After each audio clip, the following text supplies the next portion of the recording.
What's going on, everybody? Great to see you this morning. Good morning for most. Absolutely some trouble over there in Europe. We'll get into everything right now together. The purpose of this session is going to be actually crucial. It's Monday morning. This is probably going to be the most important session of the week because guess what? I need clarity. There's a lot to go over here. It's going to be a strong session going over all the markets, especially FX. We're seeing some major bids into the Japanese yen. The US dollar risk off is here with good reason too. Right? We're seeing those lockdowns restarting. Spain, UK on the verge of going back to lockdown. Restrictions all across Europe. It's scary out there. It's scary in the US, right? We have Powell speaking three times this week. Also, Treasury Secretary Mnuchin testifying tomorrow. They're going to be talking about how they need to make the case for we need more stimulus. The market seems to be pushing the only way.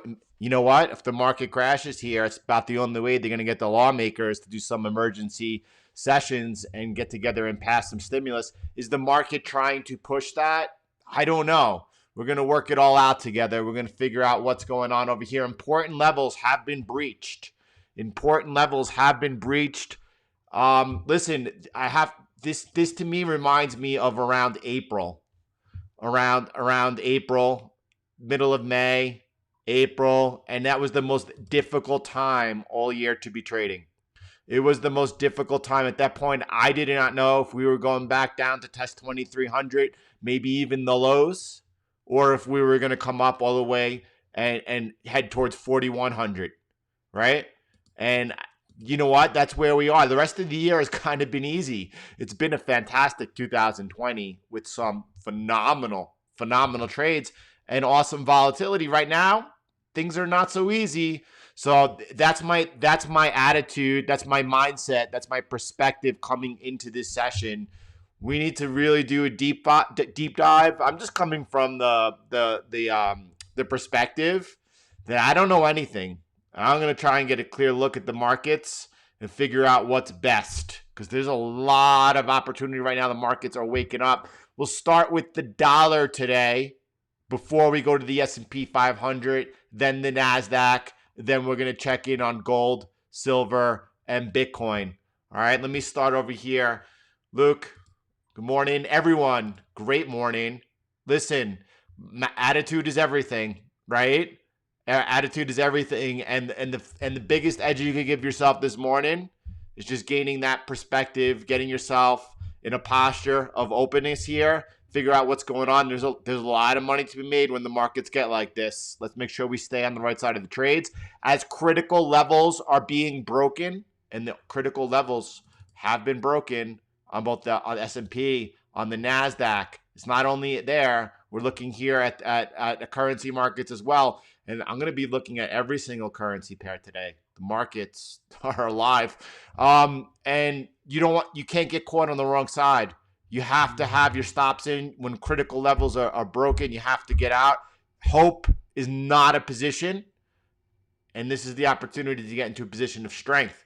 All right, I don't know what time it is right now. I guess it's the 7.5 minute mark as we get started here on the DXY. By the way, if you're happy to be here, if during the analysis anything becomes clear for you, if something lines up, something that you could take advantage of, go ahead, smash that like button. Help me get going here in the flow. Mike, thank you. Thank you for always being such a positive presence in here. Thank you for always building me up. That's where true happiness comes from, building each other up. Thanks, Mike. All right, let's get going here with the DXY. So we're seeing the DXY first of all, right? Keep it simple.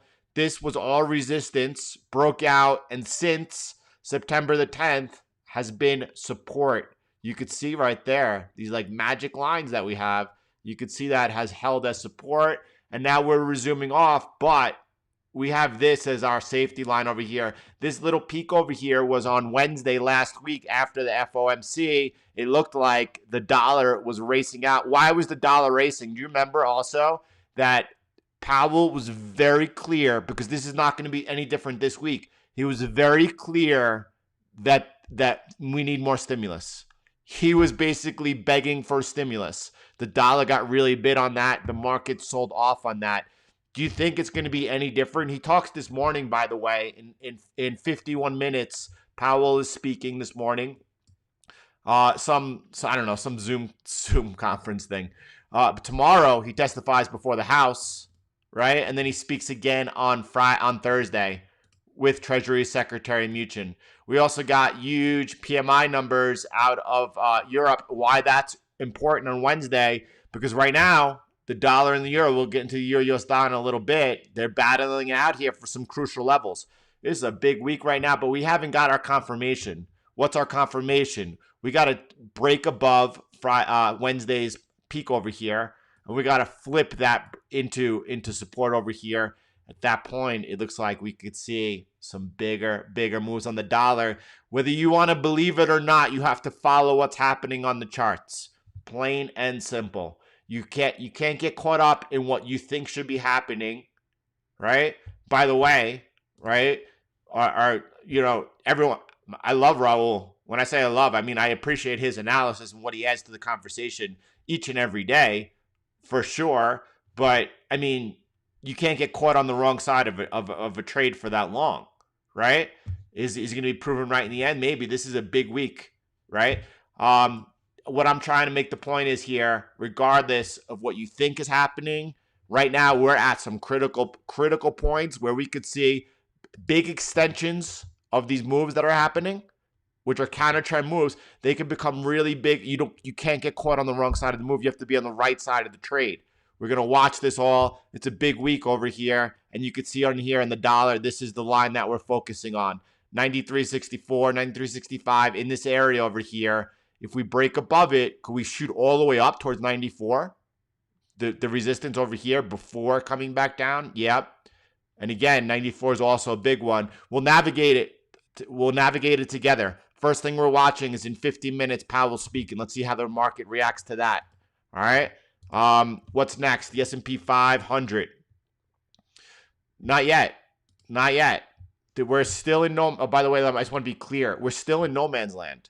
What's no man's land? Between this resistance over here at 93.64 and that support, this is still no man's land. Okay? Dollar's super big today on this risk off. So is the yen. Appropriately so. How could the market not be risk off right now? Right? So we're getting close to a trigger, but we're as close as we were on Friday when we were getting close to a trigger to the downside. The support held. We don't know the resistance. We assume it's going to hold until it breaks. We're in no man's land. All right. What's up, Jay? Good morning. Great to see you in here. No, you're not late. We're just getting started, Shane. We're just getting started. I don't know. I can't predict the future. I can't. By the way, by the way, the market right now seems to be begging for that stimulus.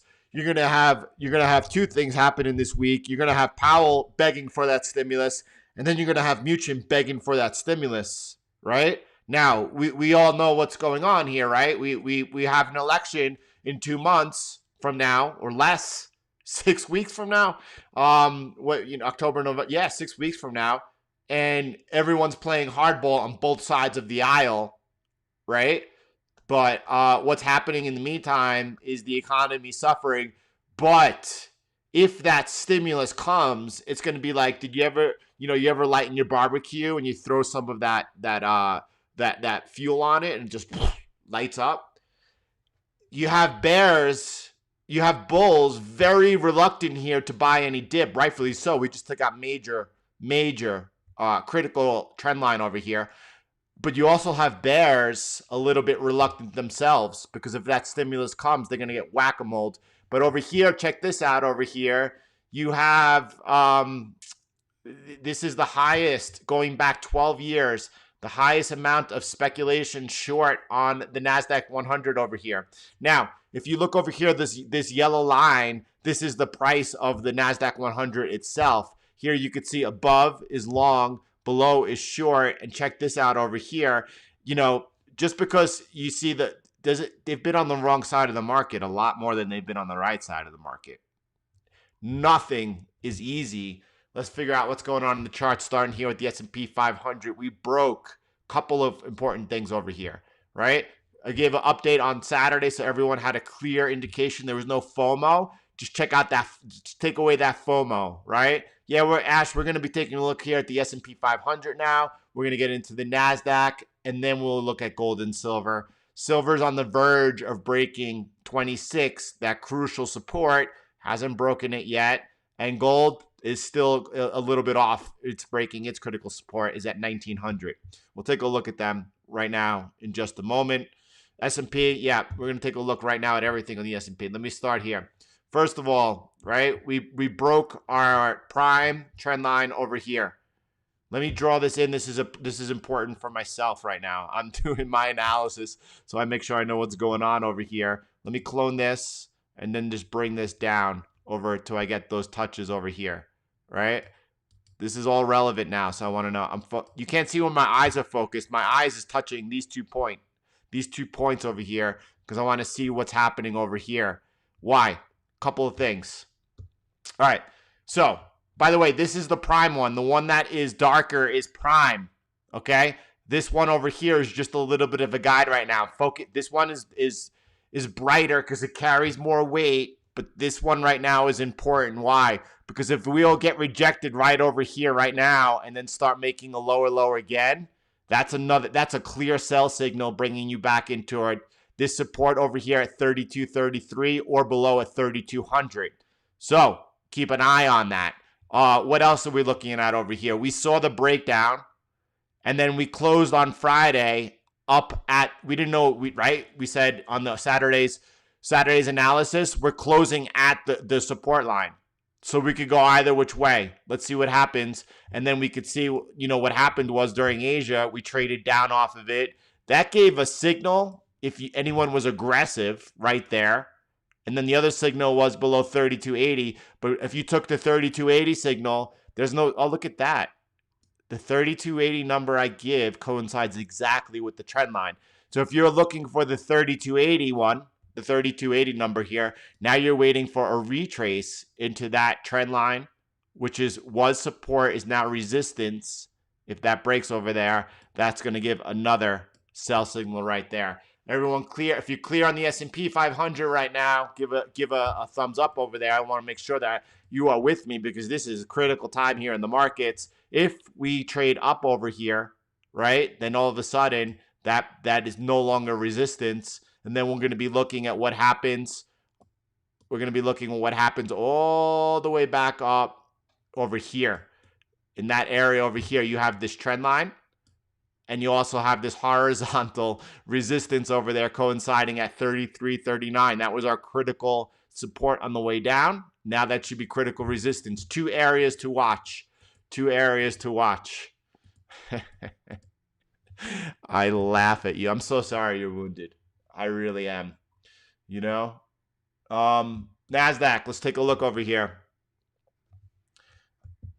Well, yeah. Well, Pierre, we just laid out that case, but if you're not short right now, you're neutral watching what happens coming into this area over here, this area of 32.80, right? And then if that's rejected and you resume down, I'd be getting short. And then over here, if we retrace up today, right? You're watching this area over here. I'm really sorry. So let's look at the Nasdaq 100 over here.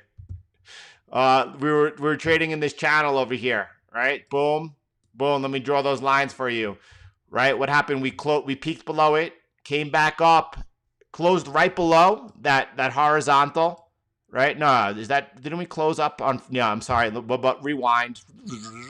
We closed over here on Friday, right over here. We closed on Friday. Asia took us back down. So that gave an early warning signal over here on Friday. I'm sorry.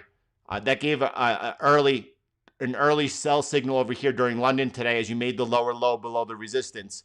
Anyone following the channel knows how to do that, right? Did anyone take that? I doubt it. So what's next? Let's take a look. Let me draw into those resistance right now. Let me clean this up. We got a lot of haters in here today. How could your life be so ugly and so pathetic, right? I feel I don't know, I laugh at you. So, this is the resistance over here. Can you imagine being that pathetic? I can't. This is resistance over here. Yep. I'm sorry your daddy left you. My dad left me too, but guess what? I manned up. All right, over here you got the we got resistance over here, right? Boom, boom. We're below it over here. This is ultra bearish. There should be no one looking to buy. And right now you're only looking and waiting if you're not short. The short opportunity, everyone knows, was over here during London as London took out the lower low below the resistance. Below the resistance over here. You're into a little bit of support right over here, right? Let me draw that out for you so everyone could see it.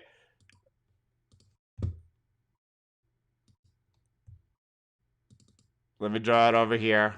You're into a little bit of support over here. Is it possible we bounce back into that resistance? That's what you're looking for. There's no reason to sell over here. If we continue bleeding out, right? Oh, let me draw that. If we continue bleeding out over here, breaking this area of support over here, that will give us an opportunity on the way back to look at this for resistance. All right. So if you're not short yet on the Nasdaq, you're waiting patiently. There's going to be a lot of opportunities across. Yeah, that's all right, hockey. But they're throwing off my flow. So I gotta bring that back and avoid the distraction. So I'm gonna do that. Don't you worry about that. I love adversity. You want to talk about adversity? All right. My dad left my mom when I was 10 years old. He left her with 4 kids alone. My mom did whatever it meant to bring food on that table, right? My mom obviously had to do what she needed to do to survive, which meant that we had to kind of take care of ourselves. But since my dad left, what did I do? Right? I did whatever I needed to do to make sure that I had good values, good morals. That's why I am ever present in my kids' life, spending time with them no matter what. That's why no matter what's going on in the house, I do whatever it means to bring that peace and harmony, right? Because kids are what's important. It's not ourselves. So it's our kids. And if you are going through some adversity, guess what? Were you ever homeless? Were you ever without food? I was. Right? I don't care what you're going through. Man up. All right, man. Let's keep going over here. I don't really like the flow yet, so we're gonna keep going over here. Actually, I'm gonna take a sip of my matcha. I'm gonna take a sip of my matcha. I'm gonna fall back over here, and that's it for today. Haters could hate. I don't care. I'm sticking with the flow. I'm not even responding to comments. I need to know what's going on over here. It's Monday morning. More importantly, I need to make sure all of you have this clarity right now during this market so that no one's getting caught off on the wrong side over here. That could be dangerous. Let's step in over here. We'll go back to the Nasdaq. We'll go back to the S&P 500. Let's focus what's going on in gold over here. Clean break of that trend line right there. This is where we're focused on 1900. 1900 over there, right? Boom. If we lose that, anyone who is sitting on a gold trade, you need to get out. You need to protect yourself, right? We're going to look at some important levels on Bitcoin as well. If you break over here, and it's not just wick down below it, because you could get a wick and then straight up. It's getting a close above 1900. At that point, just fall back, get safe, get neutral. This is for not people holding physical gold, obviously. This is for people trading, right? I have positions on myself, swing trades on the paper stuff. So that's why I'm talking about what I will be doing. And then guess what?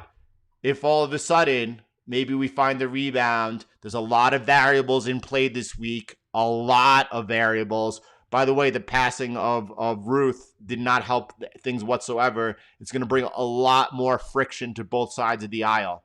The next 6 weeks, all of a sudden, the whole election is becoming a much bigger risk event, right?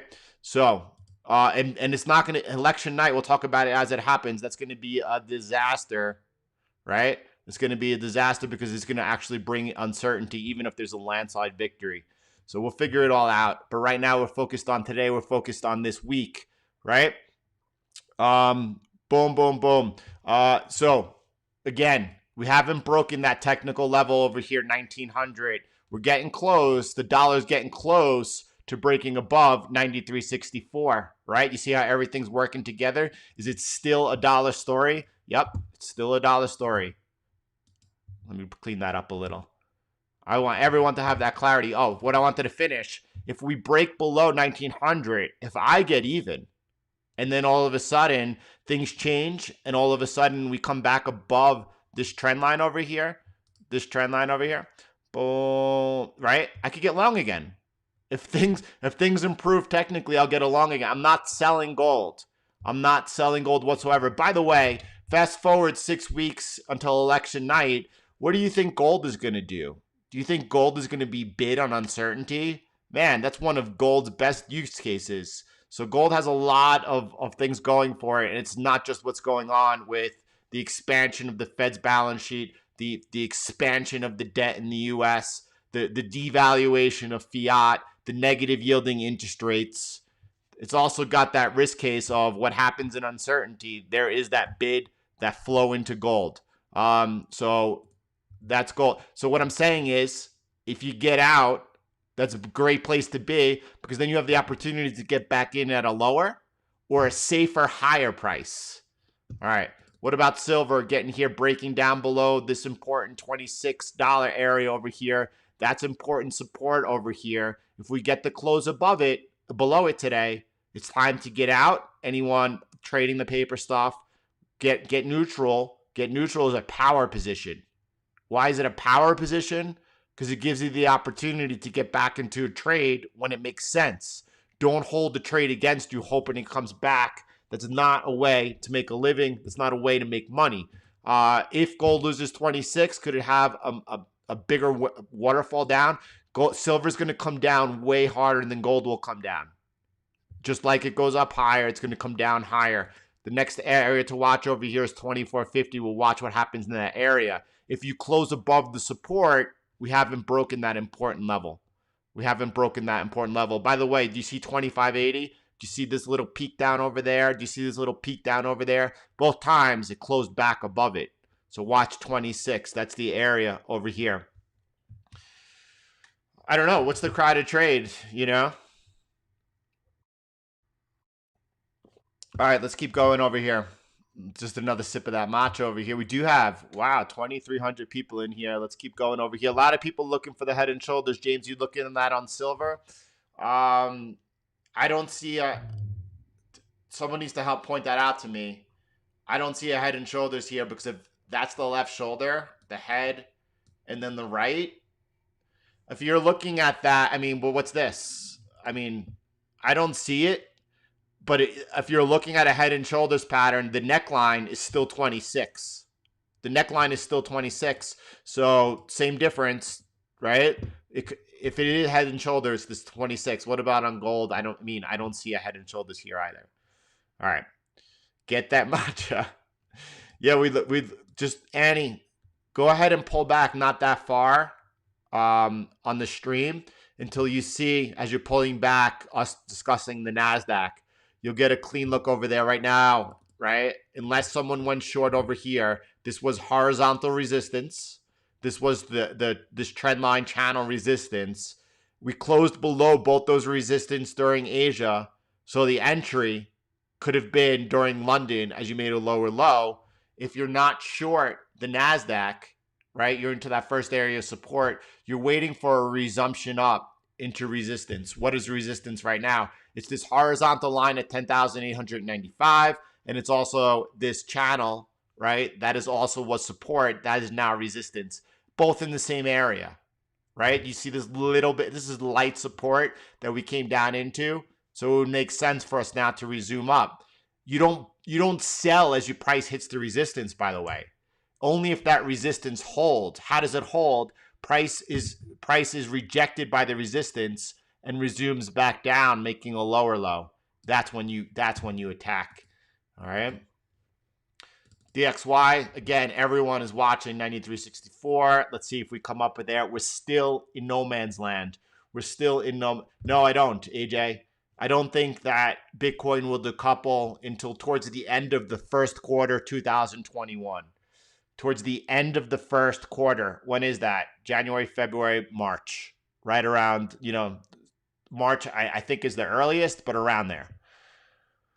Are you saying that if it breaks at day's end of midday, my stops were hunted and bounced by day's end? Yeah, JR, that completely could happen.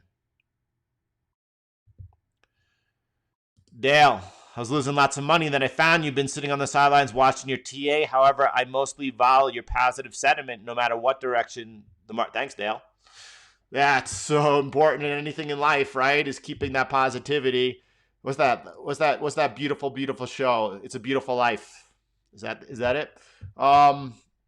Let's look at Bitcoin as we talked about whether or not Bitcoin will decouple. I don't think Bitcoin decouples right now at all. What does that mean for me? Still planning on making a macro video. Murray. Yes and no, Murray. Yes and no. I just feel like when it comes to, by the way, I'm going to take a short pause over here. By the way, and then I'm going to really get into Bitcoin. I'll take a look at Ethereum because it's in trouble. And then I'm going to really get into FX, which is so important over here today. Murray, I feel like there are so many people focused in on the macro that adds so much more to the conversation than myself, right? And also, when you're looking at the data, like you pointed out to me, the data on the commercial lending, but it's a month old. It's hard to go off that data. If you look back towards 2008, it's the same exact pattern. That lending was held up at first, right? As QE does its thing, shows up the bank's balance sheets, and then that lending continues and goes out. This time, it's obviously different. We have direct lending. We have direct stimulus to the people. You don't need banks to lend when money's going directly to the people, right? This time we also have PPP. You had $850 billion, almost $1 trillion that was backed by the government. It's a completely different situation. Bottom line, technology is deflationary. Bottom line is that right now we probably will continue this deflationary trajectory we're in, but if you're not expecting 3-4 years from now us seeing higher inflation, you're really not paying attention. Bottom line is don't paint yourself into a narrative. Follow what's happening on price and stay on the right side of the trade. But I'm not. That's not a no, Murray. I don't know. But more important to me is getting out that Bitcoin video. That's something that I'll probably be working on all week. How to best navigate and trade Bitcoin during this bull market phase we're in. So Bitcoin right now, we're taking a look at, you can see right now it's holding this important support level over here at 10,572. Again, you need a close on the daily time frame to know if a support or resistance level has been broken. It's not a wick through, and you never know it's a wick or not until the close. Look over here. Here's a great example. Look at that wick down. It's a big wick over there. What's going on with Bitcoin? If we lose this level, this is an important. By the way, this would be an impressive hold if we're able to hold over here. But if we're not, and what does a hold mean? A hold means not only trading above the support level, 10,572, but then resuming off of it by making a higher high. That's a hold, right? If we trade below here today and lose this resistance, if we lose 10,572, what does that mean? Well, that means that really quick, all of this looks like it's coming into play, right? That all of a sudden 9,200 in that area. Now that could go down as high as 80, that as low as 8,800. All comes into play. By the way, that's a reasonable pullback on Bitcoin. That's taking us down 30%. We expect that at all times. So we're at a very, very, very critical level over here in Bitcoin. If we lose this level, I'll be taking off some positions on Bitcoin. Looking to accumulate back in down over here and or at a higher price line. What's a higher price? If we lose this level and start trading down, right? Maybe we only come down towards whole 10,000 actually. There's a little bit of local support. Maybe we come down and don't break the blue box, the low of the blue box, right? And then I will wait until we take back 10,572 before reestablishing my positions. At this point, the markets right now, you're seeing for the first time in a while a big risk off move. Now's the time to err on the side of caution. It's just the time to err on the side. It's the most important line of today's session. Now's the time to err on the side of caution. By the way, dollars at the highs of its session, right? Bitcoin holding the level so far. Let's take a look at Ethereum. Is really looking pretty bad over here. It's lost 3,600. Now it hasn't closed below. There's support over here at 325. We'll call it 326. Let me draw that in just so we have it. Now, in all fairness, we broke out into the bull market on Ethereum over here at $360. That was a 2-year consolidation below that level. However, since we've broken out above it, you can see that held as support, support, support, support, and then we lost it. It firmed up. It came back above, then having trouble again. Not looking good. In all fairness, though, the altcoin bull market doesn't start until, and from my calculations, until 6 months after the halving. What is that? May, June, July, August, September, October.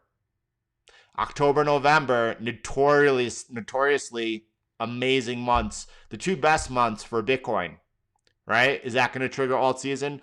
Right now, it's under a little bit of pressure. That's for sure. Below 360 is not good for Ethereum. Above 360 is a lot more positive. Makes sense seeing the altcoins getting punished with this risk off move. Not much else to say about that.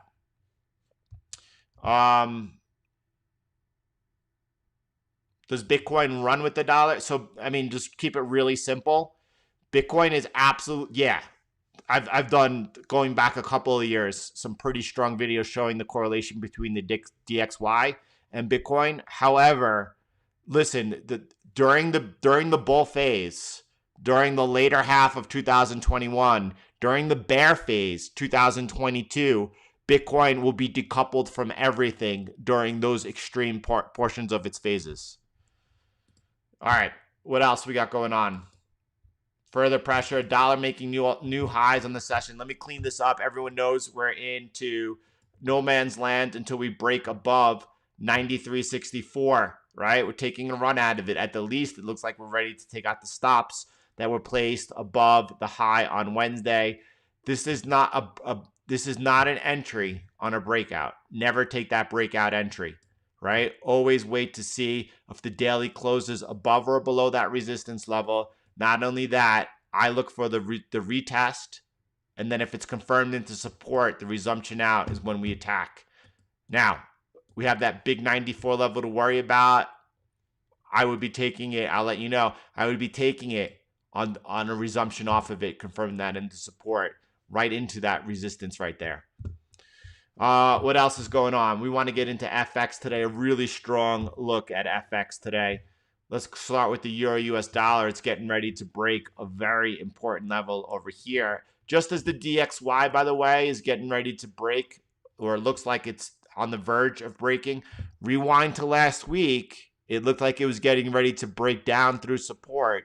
It's just the inverse right now. It's coming into resistance. I should say it has the possibility of breaking right now. That's a much better way to put it. By the way, we're going to move over to FX right now, and FX is actually probably in a while the most important look we're going to get at it, because right now we're seeing this big move to risk off. What's risk off? When there's uncertainty, you see there's risk off pairs, the Japanese yen, the US dollar, the Swiss franc. You're going to see lots of breaks here right now on these pairs right now, as you're seeing flows into those safe haven currencies. The opposite of risk off is risk on. It's commodity currencies, such as the Australian dollar, New Zealand dollar. When things are rosy, you see a lot of bid into those currencies. So right now, you're going to see the biggest moves against those currencies, Australian dollar, New Zealand dollar, against the risk-off currencies, US dollar, Swiss franc, Japanese yen. By the way, right, we did a very good explanation last week of how this was support, this trend line. What I'm explaining right now is completely the most important thing across all instruments. I don't care if you're trading baseball cards or not really baseball cards, but it doesn't matter if you're trading individual stocks or if you're trading commodities or if you're trading currencies. A market's a market, an instrument's an instrument. Human behavior is human behavior. The most important way to trade the market, and this is what you want to learn, is to follow price. To follow price, all indicators are lagging. Follow price around the market structure of support and resistance with the help of trend lines and chart patterns. This is a trend line. This was a trend line support all the way up. Once it broke over here, what happened? Follow it, right? A broken support becomes resistance. It broke, it came into that first level of support, bounced, retested it, and then resumed off, right? Back into our support over here. It looks like it's on the verge of losing the support. If it does, this is the big area. This blue trend line, the reason I have it blue is because it goes back 12 years. It's a big trend line. 12-year trend line going back all the way to 2008, right? If we break below that trend line over here, we could see a big and quick move back into this lower trend line over here. That's a huge move. That's about 400 pips, right? So is it possible we're going to see a big risk off event? It's if we lose this blue line, you better believe it. What does that look like on the DXY, right? So by the way, breaking above this first level we have over here, 93.64, that takes us to 94. On the Euro US dollar, that 94 is that blue line. If we break that blue line on the Euro US dollar, and I'm talking about that big move, right? What does that look like on the DXY? That could take us all the way back to this big, huge line over here. Let's call it 96, right? Towards that area of 96. That's why we're getting ready for this big counter trend move to take place over here. All right, so keep watching. S&P trading at its lows of the session. Nasdaq not trading off its lows. Dollars trading at its highs of its session. Gold trading at its lows of the session, coming into that important level of 1900, 1904. Silver has broken 26. You see all the stops being taken out. That gives that's why sometimes you get the wick below those important levels. That stops being taken out. Don't place your stops too tight always, right? Let's see what happens. Bitcoin on the verge of holding or breaking that level.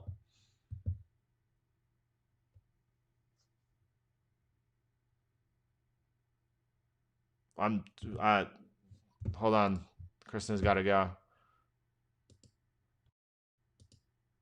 There you go. Thank you, Jesus. Let's take a look over here. Let's go. We've got the Euro US dollar over here. Let's keep going. I want to look at all of FX. I want to have a perfect read on the market. Powell is speaking right now in 18 minutes, by the way. Powell is speaking on 18 minutes. Could he move the markets? Yeah, he could move the markets. Last time he spoke on last Wednesday, he was talking about how important the need for stimulus is. And what happened? The market sold off. So we could get a big extension of that.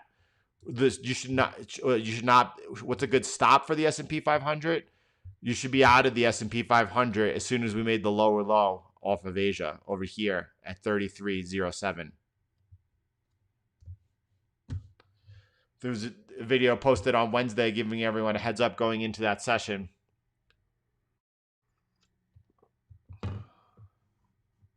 Oh, Dr. Loco, by the way, we're still in a bull market. What would take us out of a bull market on Bitcoin? It's a loss of this trend line over here. A loss of this trend line over here would take us out of the bull market, but it's called 8,800. I'm going to put it in a line over there. Let's put in a big support line at 88. All right, and I'll close below there. That would take us out of the bull market, technically. Not fundamentally, technically, right?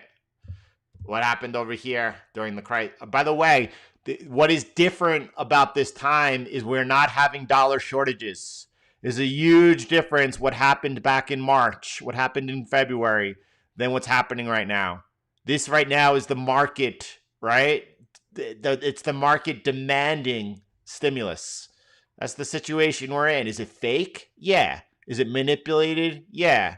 Is there huge risk events coming in right now through November? Oh, yeah. And the market is acting appropriately. It's so, but it's a big difference between having a liquidity crisis and also between what's happening right now. All right. Let's go. Australian dollar, US dollar. Okay. I'm seeing right away this trend line over here. We're kind of holding it right now. Let me zoom in further. That's an important level on the Australian dollar, US dollar. More importantly is this support over here. I thought the Australian dollar was going to be looking a lot worse than it is. It's really not. It's actually maintaining its bullish structure right now. What does that mean?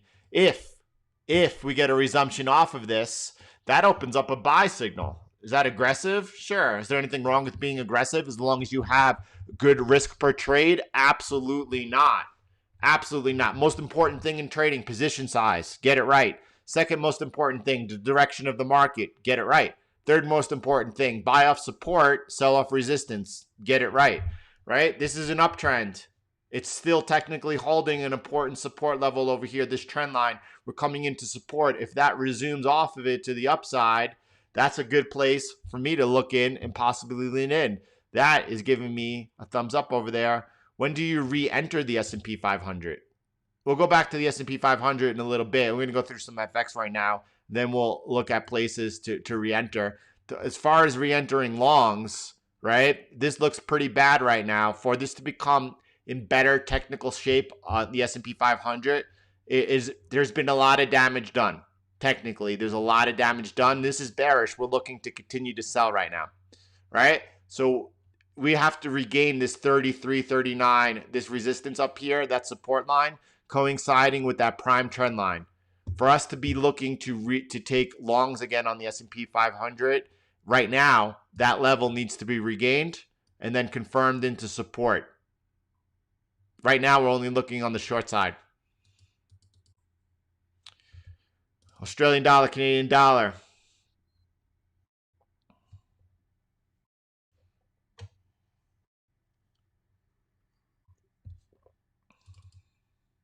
Australian dollar, Canadian dollar. What's different, by the way, between this time? By the way, let me pause. I digress. What's different between this meltdown we had over here? Because if you remember this meltdown, what happened? I was on vacation. I did a video. I said, no. Everyone thinks that all of a sudden this is a time to buy. We came down into support. We're buyers. What's different? Well, this time we broke down out of a chart pattern. This was a triangle that we are breaking down out of. And not only that, it was also a descending triangle over here. There's a chart pattern that we're breaking down bearishly out of. However, I'm not selling. Precious metals right now are in a bull market. This is a counter trend move in a bull market. I'm looking to and waiting either to see if this line holds and then resumes out, right? I'm not even looking to buy silver. I'm involved in gold. Or I'm waiting for a pullback to see if this support holds or that support holds. I'll tell you what, right now, anyone who's counter trend trade, they're having a good day, but that means that they've been feeling pain for months, because someone who trades counter trend is always looking to trade counter trend. They're always looking to sell tops. They're always looking to buy bottoms. 10% of the time, it feels real good and looks real good. But, one day you wake up and you realize, wait a second, that's an expensive gambling habit I have. And then it's just a question to figure out human psychology. That's what the markets is. It's human psychology. All right, let's keep going. I said the smart money was bullish on the US dollar. I don't think that at all. Now, smart money is what, Rex? Smart money is everyone who got short over here. By the way, I kept everybody long the dollar until we broke over here. Then the smart money got short the dollar. Now I'm about to get everyone long the dollar if we get a break and retest. That's the smart money, Rex. That's the smart money, literally, right? Being long dollar from here, and here, and then if we get a counter trend, you see, I was right. That's not smart money. That's painful money, right? Smart money got us short over here and will be getting us long here if we break out above. That's the smart money. We'll come back to the Nasdaq later. Yeah, Daddy George, that was the move setting up. I have to go through all FX. The FX the markets are too important right now. By the way, there's a lot of volatility over there. Nothing else to say about it but that. A lot of volatility. This is when we got short, right? Not me. Someone else in the Conquering the Markets group got short over here. Breakdown of the trend line into resistance. Retest, resumption down, got short. I brought it to everyone's attention over here last week as we broke over here. Retested. That was the short, right? What happens now? That was the breakdown there that you take some profit, a little bit. You still hold with your stop loss at break even. If you lose this level over here, 104, that could lead to a larger meltdown. By the way, in a risk-off move, you're seeing the dollar unchanged versus the Japanese yen today. Yen outperforms dollar in risk-off. Yen outperforms dollar in risk-off. So the whole idea, George, is to be preemptive. This was the entry. Over here, there's no end. This is take a small piece of profit, tighten your stop loss. There's nothing else to do right now. What's going on elsewhere? Let me keep going. Let me check out pound US dollar. Let me check out the majors first. Pound US dollar, right? Everyone should see resistance, but we're into support right now. You see the dollar, by the way, is at that important level, getting ready to break out, but you assume resistance is going to hold until it breaks, right? It's pound US dollar over here. What's happening? You're into some support over here. If this holds and resumes up, is that a buying opportunity? That's some decent support, by the way. That's some decent support. Look at this whole area where this was support, right? On the way up, you see that big level of resistance, and so far is held as support. Above it, since the March lows, are we in an uptrend or a downtrend? Jordan, we're in an uptrend. What happens if we break down and come into here? Are we in an uptrend or a downtrend? Jordan, we're in an uptrend. Those are still levels to lean into. If you lose this level over here, that's about the 50% level, a little bit lower. I think over here is another important level. Let me clean this up. The whole difficult thing, though, about this right now is that you have major risk event of Greek exit coming into play, which is why I continue to avoid this pair like the plague. I like certainty. I like high probability, right? So step aside right now.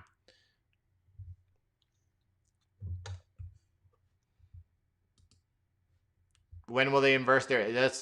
No one has a crystal ball. Ash, zero. But yeah, you could easily get the dollar outperforming FX. There's a link below. Trade with me if you're interested in not only FX, but how to trade the markets. Let me check in really quick. Powell's stepping up in 8 minutes. That could be an event to watch out for. That could either, it goes one of two ways. I doubt it will be a non-event. It's probably a trigger. I don't know which way they're looking to trigger it. We'll watch it for either a further resumption down of these trends, or if that's where we top out as we're coming into resistance. We'll watch it. There's nothing else to say over there. Yeah, I'm gonna finish going through FX here, and then we'll be looking back at the S&P. We start each session off looking at the S&P 500, looking at the Nasdaq. We'll look at Tesla later. I want to look at Tesla right now, actually. All right. Tesla has a buy the news event this week, which is the Tesla battery event. When is that? Tomorrow, I believe. And this is when. So right now, if you're in a Tesla position, what are you doing? All right. I got out of here at Tesla, or I wasn't in it. But this is when we said, all right, this is the time. We're holding this trend line support if you resume off it to buy. And then I said, if we lose this trend line over here, it's time to exit the trade. We lost the trend line, but you could see that we then regained it. I would not have gotten long over here. If you're long into the news event, I don't know. I would be preemptive and get out personally. Could you get a pop on tomorrow's, before the battery event? Yeah, you get a pop, but I don't know. I'm neutral on Tesla at this point. This is where I exited Tesla. It stands. That was the time to get out. We'll come back to the S&P in a little bit. Let's get Jerome first speaking and see what happens from there. Tomorrow he's testifying though before the House. It's a little more important. It's kind of weird he's speaking right before that. Yeah, he'll announce everything.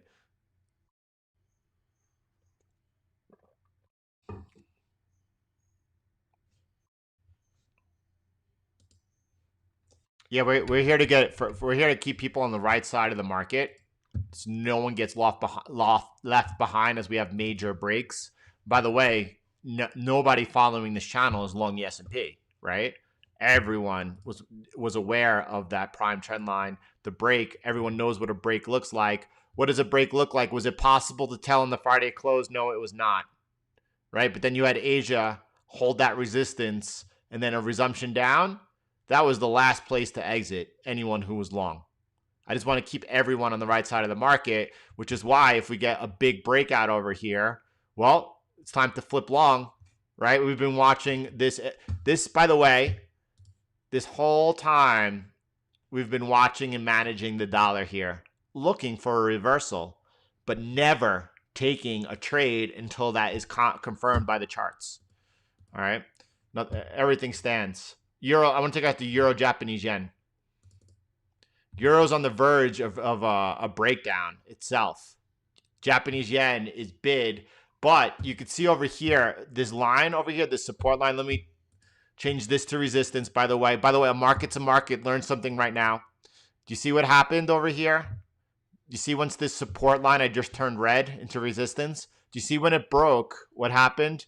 You had the retest of the broken level, and this time it held as resistance right over there. Boom, that's the entry. Only I wouldn't take that entry short because this wasn't an uptrend, right? This isn't an uptrend. I would not short here. Nevertheless, you can still see what happens because it happens all day long, right? Do you see this trend line, by the way? Once we broke it, that was the, once we broke it, and you could see broken, retest, resumption, that was the first indication that the trend was in jeopardy. It was still an uptrend, though, into this support over here. It's still an uptrend. No way I would sell that. However, when do we say it's time for us to get long Japanese yen risk off pairs, right? It's getting close. I don't trade fibs. Let me pull up a fib. Let me clean this up so I can pull up a fib here because it's completely relevant right now. Fib retracement I'm looking for. I don't even know where it is, but I will find it. Who knows where the fib retracement is?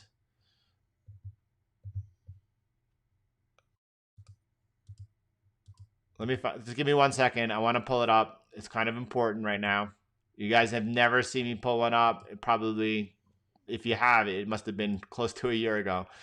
I don't see it. How do I not see where the fib is? I just had it.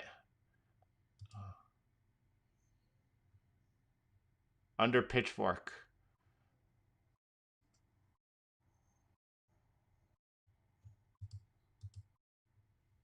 Thank you.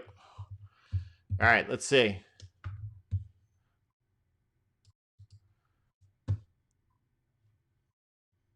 This is the point there. So, I mean, fibs is not my thing. You all know that. But when is it? Is it when you lose 50%? At that point, the odds are that the trend has broken and ceased. Is that correct? Could someone confirm that? Because I don't know. Could someone confirm that? Yes or no? Is that correct? When you lose the 50% level of the fib retracement, at that point, the odds of the trend is over, has increased substantially. That's all the way down over here into, is that even a support level? I don't know. I guess what I'm getting at the end of the day, this is still an uptrend. It's 75%, 75. Oof, that's got far to go. Bear with me 1 second. I'm taking a pause here.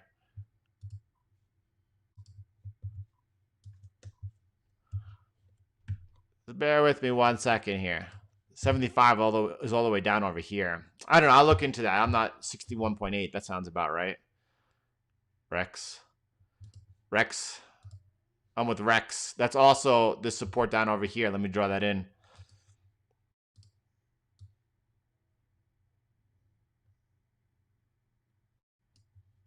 All right. At the end of the day, out of all of that, this is still an uptrend. I'm not looking to attack on the short side over here. Do I think we're going to see further risk off that would get me to attack it? By the way, let me just pop over to the Australian dollar, Japanese yen. we've lost. If we lose this, you could see the Australian dollar, US dollar. We looked at a little bit earlier. It was important I bring that up because over here we were holding this important level over here. It still has a very bullish nature to it. The Australian dollar, Japanese yen also, if it's on the verge of breaking down, it's lagging the equity markets a little bit. What does that mean? I don't know if I buy the equity market breakdown then. You know, FX is not really participating yet. FX over here, if the Australian dollar, Japanese yen resumes off of this, holds its very bullish structure. You could see over here, I'm trying to figure out what I'm doing, folks, is I'm trying to figure out in FX, which is the market of markets, when I'm seeing risk off to such a degree that I'm ready to attack to the downside. Because if FX is leading on the downside, for sure the equity markets are coming. And during late February, right, Jesse, everyone else, during late, February and March, when the S&P was getting clobbered, I made a ton of money on the downside, but more in FX, focused in trading risk on, risk off, Australian dollar, New Zealand dollar versus the Swiss franc and Japanese yen. I'm just lining up the charts right now here to see what type of move we're looking at. Australian dollar, Japanese yen is still maintaining. It's at an important level over here. And if we lose this level, do I think we come back down and test down over here at this trend line, this support area over here? Yep. That's a big move. It's not lined up yet. The markets are not clear, I guess, is what I'm getting at the end of the day. I don't have a link to Powell's speech. I don't think it's anything you want to listen to. But if anyone has it, please point us in the direction. Let's see how the market reacts, more importantly, starting with the dollar to when Powell speaks over here. You could see over here the stops were taken out over here from Friday. That's an important thing to watch for because that's either when we're going to get the breakout above now or we're going to get a sharp retrace down.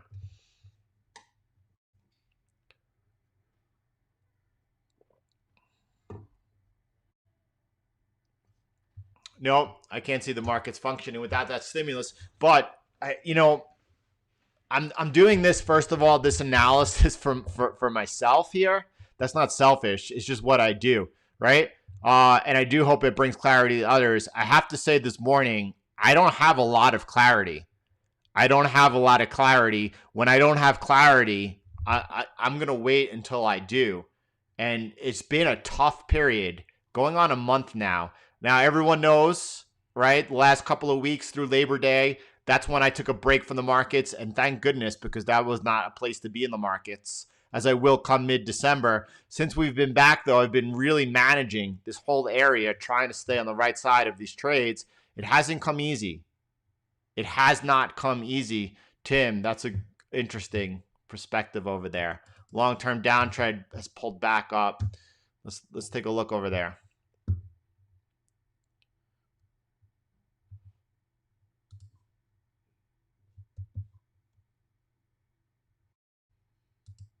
See, Roman picked up on that, right? When I was saying right now FX is not confirming yet the move going on in equity markets.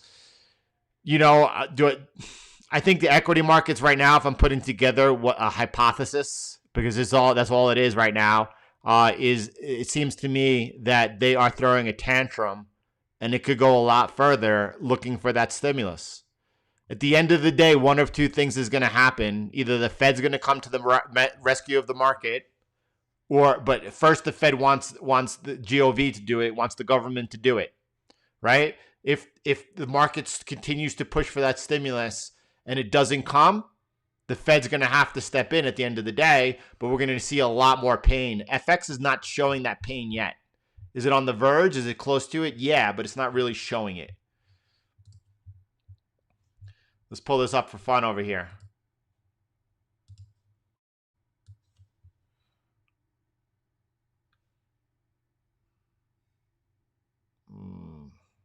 That's just noise for me. It's just noise at the end of the day. Here we go.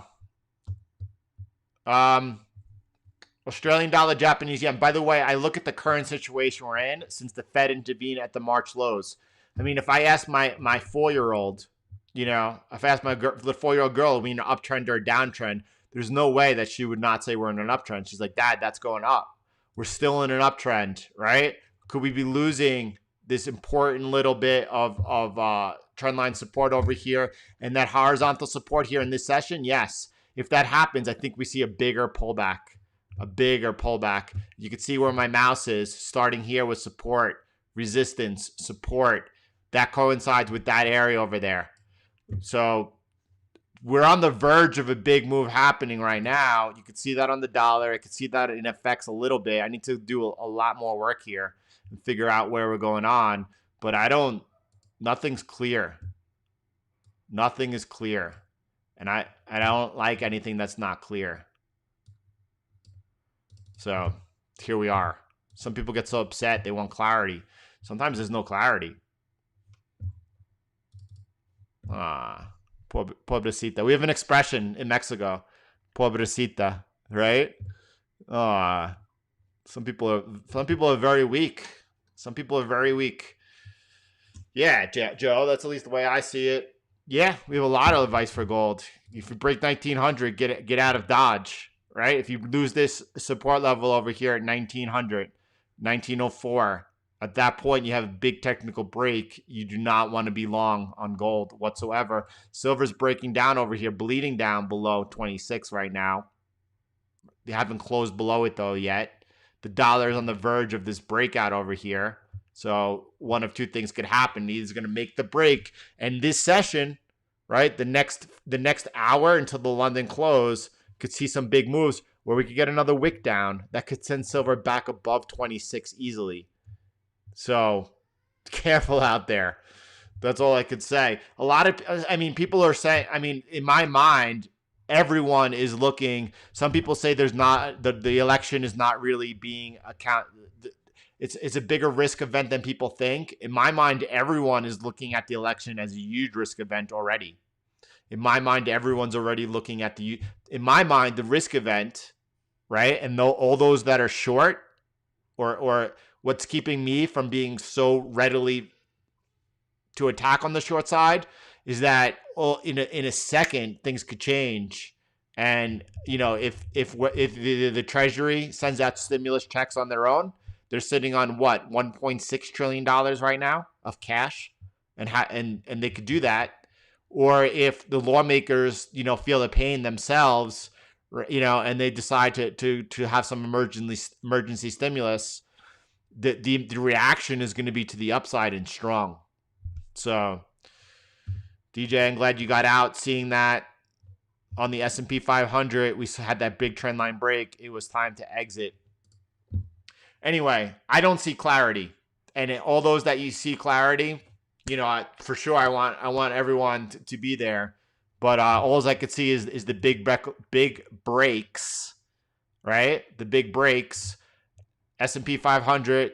I didn't take the short into London here today. I was sleeping overnight. I wasn't looking for that trade. To see it is clear. Bitcoin, by the way, on the verge of breaking down, losing that important level. The dollar is wicking a little bit here. The next hour is super important to see what happens. Listen, first of all, by the way, if you're new here, welcome. I like to bring clarity.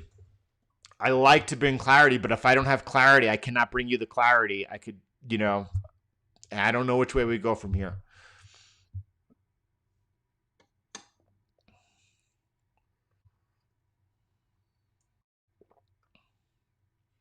Dr. Loco, with certainty, and I can say from a position of just what it is, if you look at 2020 has been such an incredible year. Whether you talk about what has happened with the dollar in 2020, like everyone here on this channel, and if you didn't see it live, you could go back and you could watch the videos. I navigated this absolutely exceptionally. Even when we sold off over here, keeping everyone long, right? Got everyone short over here, and now we're getting ready for another big move. Whether it was the dollar, whether it was oil, which was trading at $60 at the beginning of the year, right? Whether it was oil and the move down, because back then I was like, watch out. We're going to have a tough year in 2020. I'm looking at $35 oil. Called up I have not seen anyone call the move on oil until it got to $14.50. I didn't think it would go lower. It went negative. than we did over here. The S&P 500 on the way down, on the way up, right? Positioning in everyone, keeping it. The moves across all the markets this year, I don't believe there's any other trader who has been consistently as accurate as we have here. I don't even think it's remotely close. Now that's done, Dr. Loco, by following price off of support and resistance with the help of trend lines and chart patterns. So I don't look at moving average MA crosses on the MACD or anything else. I stick with this because it's the best way to trade and view the markets, bar none, not even close anything else. Yeah, but no. So before I come into the pound Japanese yen, which I absolutely will, I haven't even looked at that. If we lose this level over here, if we close below 10,572, I myself, for some paper trades, would be getting completely out, closing those positions down, right? And either looking to re-enter them once we close back above and this gets healthy again, or as we come into this area down over here, look to scale back in. Now, if your dollar cost averaging into Bitcoin, right, is 10,500 Bitcoin attractive? Oh yeah, all day long for sure, no question about it. If you're trading it, you got to pay attention to the important levels. That's a very important level over here. After we broke out of the blue box to the upside, if we lose it again, that's a break you have to pay attention to. Thank you, Tara. I'm so glad I picked up on that comment. I haven't been focusing on the comment ever. I decided to make that decision earlier just to let the trolls be trolls. Listen, if you have a wounded, ugly heart, you have a wounded, ugly heart. There's nothing I can do about that for you. I'm focused in on the charts over here. I'm glad I caught that comment. Tom, don't ever ask people, including myself, if you should buy or sell something right now. If you don't know whether or not you should buy something and or exit something, then the best thing you can do is just pause, stop trading, and stop trading for who knows how long until it becomes clear for you. There's no question about it. If you start spending a day in here and then, leading to a few weeks, you'll then have a much better idea. It's up to you how far you want to take that, but you need to invest in yourself. You need to invest in your knowledge. This is a gem of an opportunity you stepped into to be here. But do that and stop trading the market, which is the biggest distraction. If you don't know how to trade the market, you're going to lose. And if you're involved in a trade, it does not allow you to be able to learn because you're only focused in on that in that trade that you don't belong in the first place. That is the most important advice that you could be given today. DXY on the brink, right? Market's down ugly today. Powell's reaction, it looks like the markets are saying, what did he say? Does anyone know? What do we need? More stimulus? That's probably what he's going to say tomorrow as well, right? No, Tom, I'm just trying to help everyone. Anyone who's interested, and I could tell when someone is interested in bettering themselves, then that's what I'm interested in, bringing everyone forward. Hold on one second. I need to pause. There you go. Let me highlight.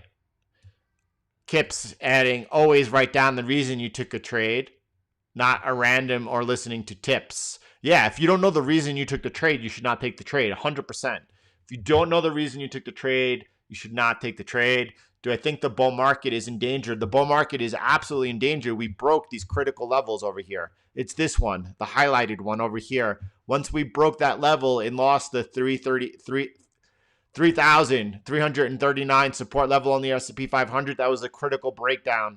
That's the one we said. Once we broke down below there at that point, yeah, everything's in jeopardy. No one should be long right now. Not until we take back important broken technical levels. Someone wanted to look at the Dow before. We're going to the pound Japanese yen in 1 second. Look over here. A couple of things that I'm focused in on over here. I'm going to extend that trend line channel. Hold on. So, by the way, Dow taking out that important support over here. What support is down below that? It's all the way down over here. It's at 26,371. Let me throw it in there. 26,371. Boom, right there. You see the resistance here? All that area, then resistance. Again, resistance. Do you see that touch of support after the resistance broke? Right? That's where I put that line in over there. Now, could this trend line over here, this channel that we were in, could that be resistance now on a pop up? Yes, and you would see also, more importantly, horizontal is always more important. If this closes below this support line over here today, I'll then turn that red. We'll be looking for a retrace, a bounce into that broken support. See if that holds as resistance. Then that's an opportunity to sell. The markets are alive. Yeah, I think that was a bad event for the markets. Fish. I think that was a bad. If you're new here, Keith, welcome. Do subscribe. There's a Telegram channel in the description below, which is a alert channel. When we go live every day, Monday through Friday, a half hour before the markets open at 9 o'clock a.m. Eastern time, I'll alert you. Join us. But Keith, take that posture of just being here to learn, because if you do that, after a few days, you'll recognize the value, and then you'll stay here. And then after a couple of weeks, all of a sudden, you'll see the markets in a new light. All right, let's keep going over here. DXY, London closed 45 minutes. Big battle happening over here. Let's see what happens. Silver continues its free fall. Gold on the verge of breaking, also down that important level with it. Watch. By the way, silver is notorious for large intraday swings. Careful. That's all I could say about that right now. Yeah, it remains a dollar story, as it's always been. Let's take a look at the pound Japanese yen. This looks ugly. Could anyone say that's in an uptrend since the March lows? It seems to me we're about the 50% level right now, right? It seems to me we're about the 50% level right now. I'm trying to eyeball where I see the strongest resistance, right? You can see over here where we were at a touch of support. This area was big support. There was resistance. I think below there, if we traded below there at that point, I would be looking to attack. Do I think that will happen? No, I don't think that will happen. Could anything happen with the Greek exit going on? Yeah. What about right over here? Are we at an area of support? Follow. Your eyes need to be attracted. You can't follow my eyes. So what you need to do is follow where the mouse is horizontally, right? Do you see over here where we found support and then that became resistance? Here it was resistance. Here it was support, then resistance, all the same line. And look over there, same line, touch of support and then resistance. That's where we're at right now. But do you see why I'm focused in on that? Right? Do you see how I do that? Now, it's easier to do on the daily. I do it on the 8-hour. You could try it on the daily time frame. It will be easier for you. Okay? But you see that's holding over there as support so far this morning. Right? What does that mean? Right? Well, first of all, you don't want to sell into support. Right? Do you want to buy that? I mean, to be honest, for me, not me. I don't want to be involved on the pound, and it's really because of the Greek exit. It could go. It's such a variable that anything could happen at any time. I prefer to stay aside.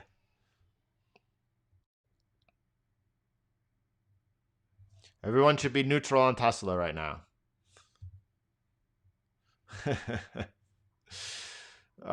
Let's see. Dollar.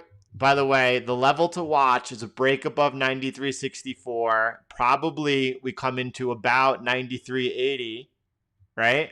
And then at that point, I'm looking before I will call the counter trend move on the dollar, just like over here is when I was a dollar bull and I got short on the dollar over here. If we break above here, retest this, and the retest holds, flipping this into support, at that point I will be looking to ride that dollar. Now, Tesla, by the way, for everyone who's Tesla fanboys, by all means, because I'm thinking of buying shares long term for all my kids. Right now, no. But look, this is just on a swing traders. This is for swing traders only, by the way. We're just navigating the market. I can't predict the future. I really can't. I could stay on the right side of a trend, right? Over here is when we said, all right, this was the, by the way, we took profit at 2,200. 2,200 was the time to take profit. Now those call options spread that up a little bit, but it was a great exit. It was a great exit, 2,200 on Tesla. Now, this was the first time that I said, all right, it looks like it's time to lean in again over here where that circle is last week on the live stream. And then when we popped up, I said, all right, if we lose this trend line over here, it's just time to exit that trade. So right now I'm neutral, right? It remains so. I think it's going to be a sell the event. We'll see, unless the markets somehow find miraculous support.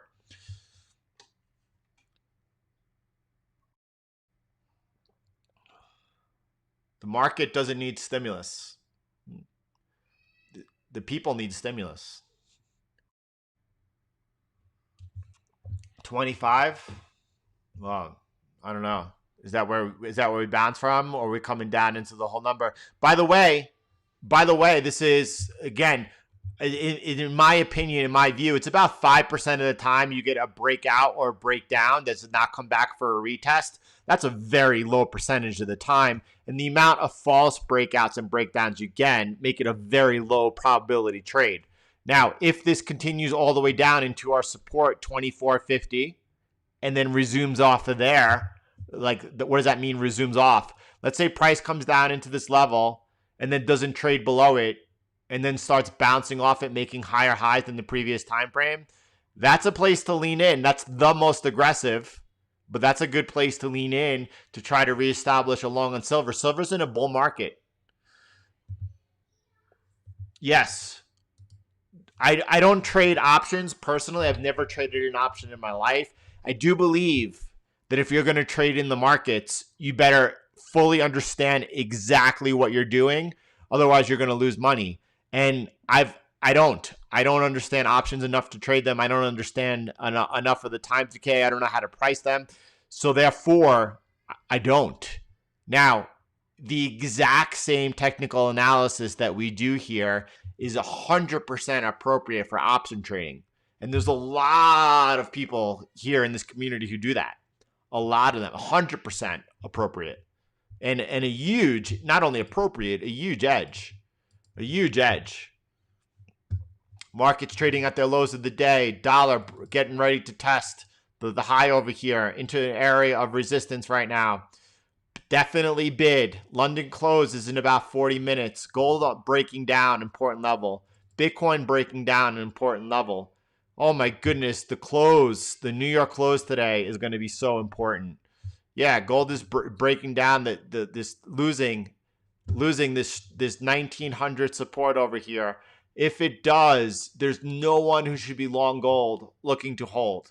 There's nobody who should be long gold losing that level. Now, should you be selling gold? I would not sell gold. Don't forget, gold is a risk-off environment. U.S. elections getting close. Things are getting heated up. What happens after the election, by the way, if there's rioting in the street? Do you think that there's going to be what is going to be a bigger safe haven, the Japanese yen or the U.S. dollar? How much faith will other people, foreigners, have in the U.S. dollar? Watching the country not being able to pass on power.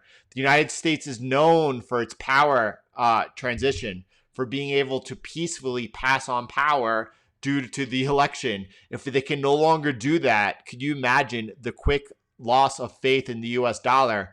Will China jump on that and start selling treasuries? Like punching them when they're down? What is gold going to do? Gold is absolutely a geopolitical safe haven.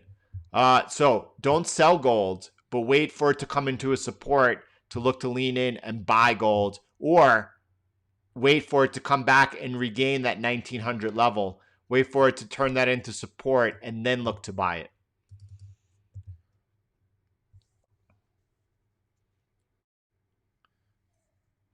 Kips, a couple times I saw you mention that today. So, by the way, let me look at Australian dollar, Japanese yen. Let me clean up this chart. Oh, my goodness. It needs to be clean. Hold on.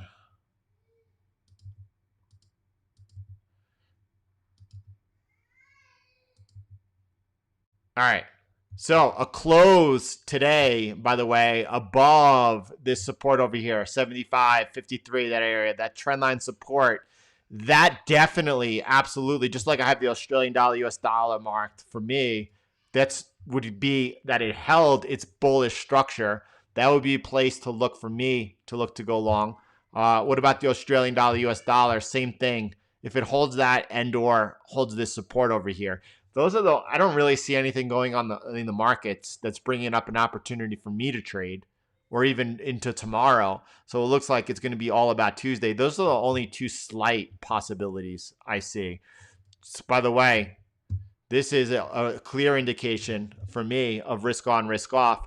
When we're in that risk on situation, the Swiss franc has been outperforming the Japanese yen. That flipped over here. Do you guys see the trend line? Do you see the break, the retest, the resumption down? All the way up again. You see this was support on the way up. It's now resistance. You're into some support, though. Some very strong support over here. This is actually highly attractive as well. Let me go ahead and put that support line over there. All right. So right there, I'm focused on the bottom of these candles over here, which is the top of those bodies over here. That then touch over there. That's the best area I could give. A hold above there and a resumption off. That's also an opportunity. This is now resistance. I do not like the markets today. I do not like the markets today. Meaning there's not clarity from my trading.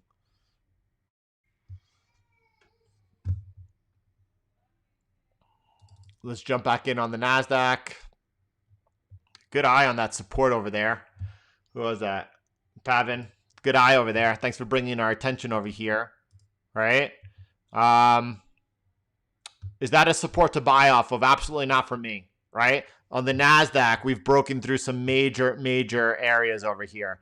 By the way, if I were to clone this trend line, any one of these trend lines, and put them to these touches over there, do you see that on the way up? That's where we came into that resistance right over there. But horizontal resistance is all you need, right? So this area over here of 10,894, if we cleared above it, right, would that open up a buying opportunity? We'd be back inside the channel. So let me highlight this little channel over here, right? If we were to close back above that channel and close above that horizontal resistance, at that point that would actually open up, because there would be a lot of traders caught on the wrong side of the market. If we close back above there, that would actually open up a really beautiful buying opportunity. Now you would have to watch out for this over here, this important trend line over here.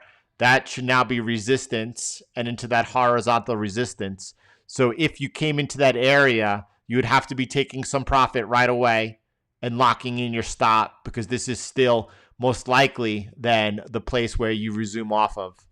So, a better trade for me is what happens if we lose this support over here. What happens if we lose that support, right? And then over the next 24 hours come in and retest it and then are rejected. Is that a place to sell the Nasdaq? Yeah, that looks like a good place to sell. I'm only on the sell side. I'm only looking for sell side trades on the Nasdaq unless we regained this support over here. That area right there. Now, another place to look for a sell on the Nasdaq is if we trade up back into this area, this channel, and this horizontal resistance into there and a resumption down. That's also another beautiful place to sell the Nasdaq. So right now, looking to sell the Nasdaq, right, on any retest of resistance and resumption down, unless we close above this high over here of 10,924. That would actually be a place to lean in for an aggressive buy. S&P 500, right, coming down into, again, I called out that area of 92.80, of 32.80, 3280 happens to also be right there. Saturday's video, the most recent video published on the channel, I said 3280. Below that, we're going to see a further extension down. That's the place to sell. Look what happened. We broke down below it, came back up into that area, broken support, resistance, right? Resumption down over there.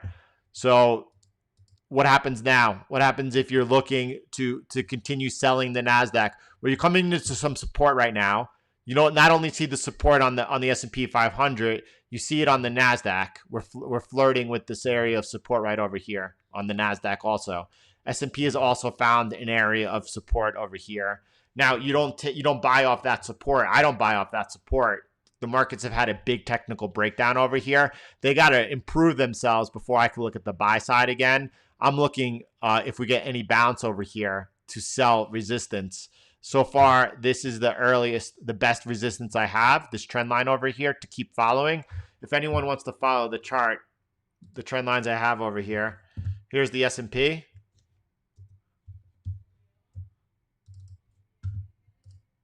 Here's the Nasdaq.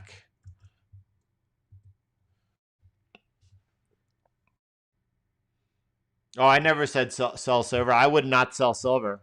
I would not sell the precious metals at all. No way. Looking to lean in and buy off support. If I'm saying the word sell, I mean exit any long trades you have. Silver broken 24. How much is silver down today? 8.5%.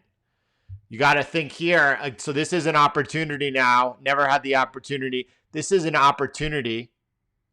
If this holds this support and resumes off to buy silver.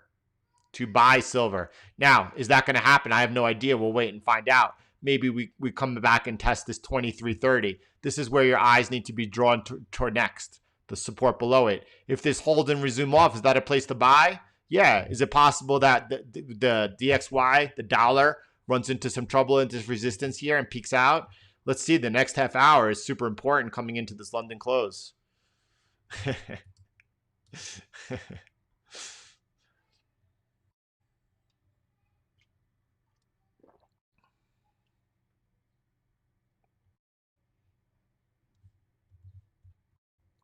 I'm glad to hear that. Today is not how do you say, a fun day. So blah blah blah. Bitcoin breaking down below 10,572. Everything's looking ugly over here. Dollar picking up steam over here.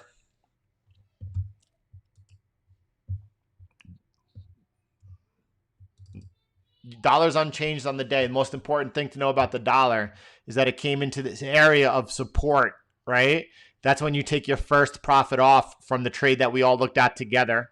That's when you take your first bit of profit, move your stop loss to break even, continue looking to push down lower. Continue looking to push down lower.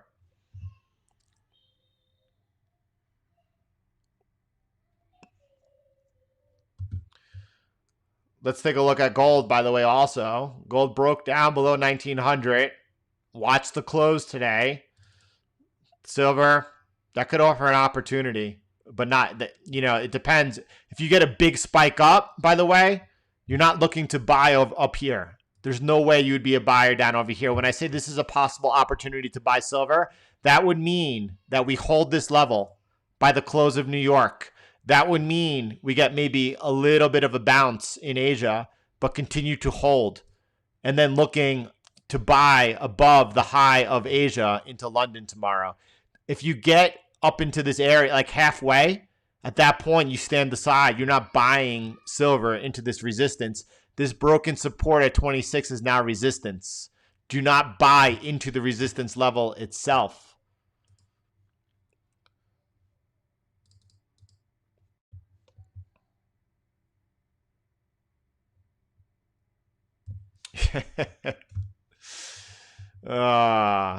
Yeah. Bears are a funny bunch, right? Why are bears a funny bunch? Because they're growling. They're growling the whole way up. And then like that 10% of the time they get their win, they're like, you see? Do you see? Come on. How many people, I know so many people that during, by the way, during these like last 10 years lost a fortune selling puts. And then, oh yeah, look, I did, come on, man.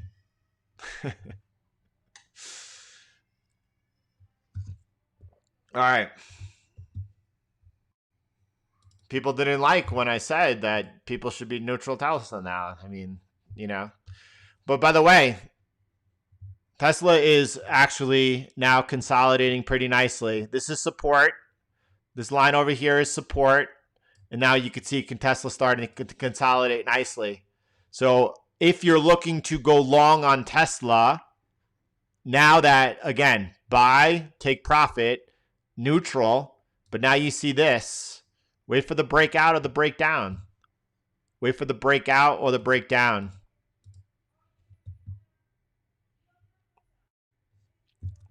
Let me check in on the dollar.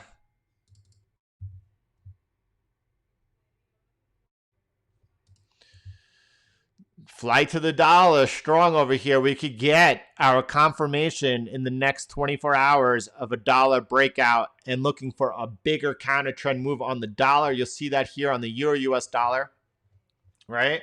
On the Euro US dollar, is it possible to short this? So listen, I'm a swing trader. If you look at the bigger trend, there's no way you cannot say that this is in a downtrend, right? That's in a downtrend. We have some important levels over here. For me, it's getting back below this blue line that would open up me looking to sell the euro versus the dollar, right? The euro versus the dollar. Because I think that we're targeting down into this trend line over here if that happens. So lots of big, wow. All I can say is that the next couple of months running into the election and after, we're going to see 2020 continue to be explosive. JC, could you show Square? Of course. Square remains a beast. Now, all the banks are running into problems, right? Raul Powell did that thread this morning on the Spanish banks being in jeopardy. We're seeing reports of banks being in trouble for money laundering today. Square is, in my opinion, what banking is going to look like in the future. Facebook tried to launch Libra, right? They should have launched without asking questions first or letting people know what they were doing. That's the Silicon Valley way. But either which way, that's what the future is going to look like here in a large degree. Square, in my opinion, is the new bank, right? And Square is thriving in this environment. Now, this is generally coming from an increase in Bitcoin purchases and the revenue they draw in. Over 50% of their revenue coming from that, but they still have all the data, right, from point of sale transactions, and they're able to use that. This is still bullish. Is that a head and shoulders developing? Maybe, definitely. I would say that's something to watch. Head, right, left shoulder, head, right shoulder, right? I would definitely be aware of that. What does the neckline look on that? Is that horizontal support I have drawn in over here? I think so. I do think so. So watch. If you lose that support, there's no way at that point we could see this support down over here definitely comes into play. That's probably also the projection of the head and shoulders. Let me see. Oh.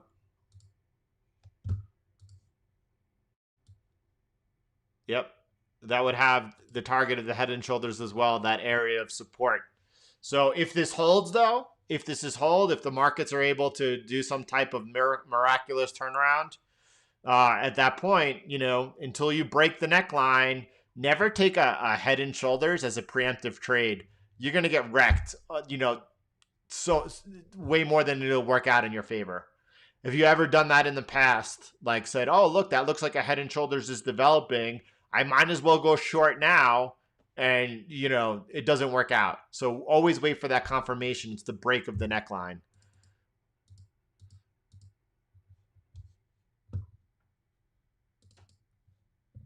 Apple broke some important support. We were watching that last week as Apple went, so did the market. I just want to see real quick if Amazon did the same exact thing. Amazon did the same exact thing. You could see that, and they both look like they could continue taking the markets with them. There's no question about it.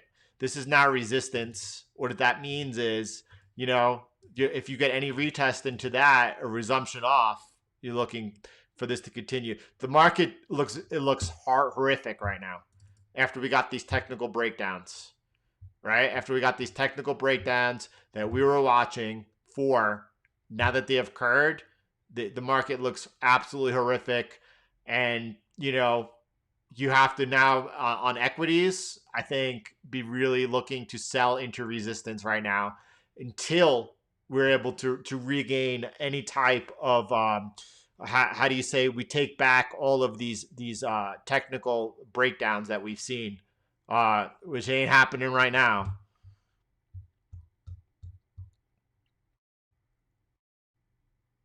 I don't think so. That was a dollar crisis. I don't think so, Dr. Loco. Could it be? Anything's possible. By the way, where was the big breakout of silver? Does anyone remember? Right? This is when we positioned everyone long in this area over here. Does anyone think that we're going to be taking out these levels on silver? I don't. Does anyone think that we see $18.50 silver again? I don't. Does anyone think that we're able to see $20 silver? Maybe. No, there's no way. Not until you get. Look, if you're looking to sell silver at this point, you need to have a retrace into resistance and then a resumption off to sell. Dollar is what we're focused in on over here. I could be making a big call in the next 24 hours on dollar. What would that look like? That would look like us breaking, which we're breaking right now, and holding that break of that resistance, retesting it as support. Why the retest? Because often you get a breakout and then you fall back in, right? You get a wick, a false breakout. It's a high probability that those trades occur. So you look for not only the break of the resistance level, but then you look for the retest. And if that retest holds, this level that was resistance now turns to support. Off the resumption out of it, I'm going to be calling us dollar strength, dollar bull time right now.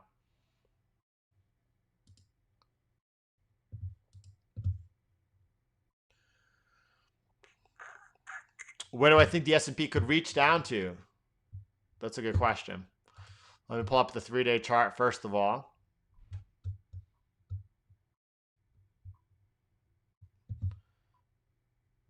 So 29.48, we got some really, really big support, right?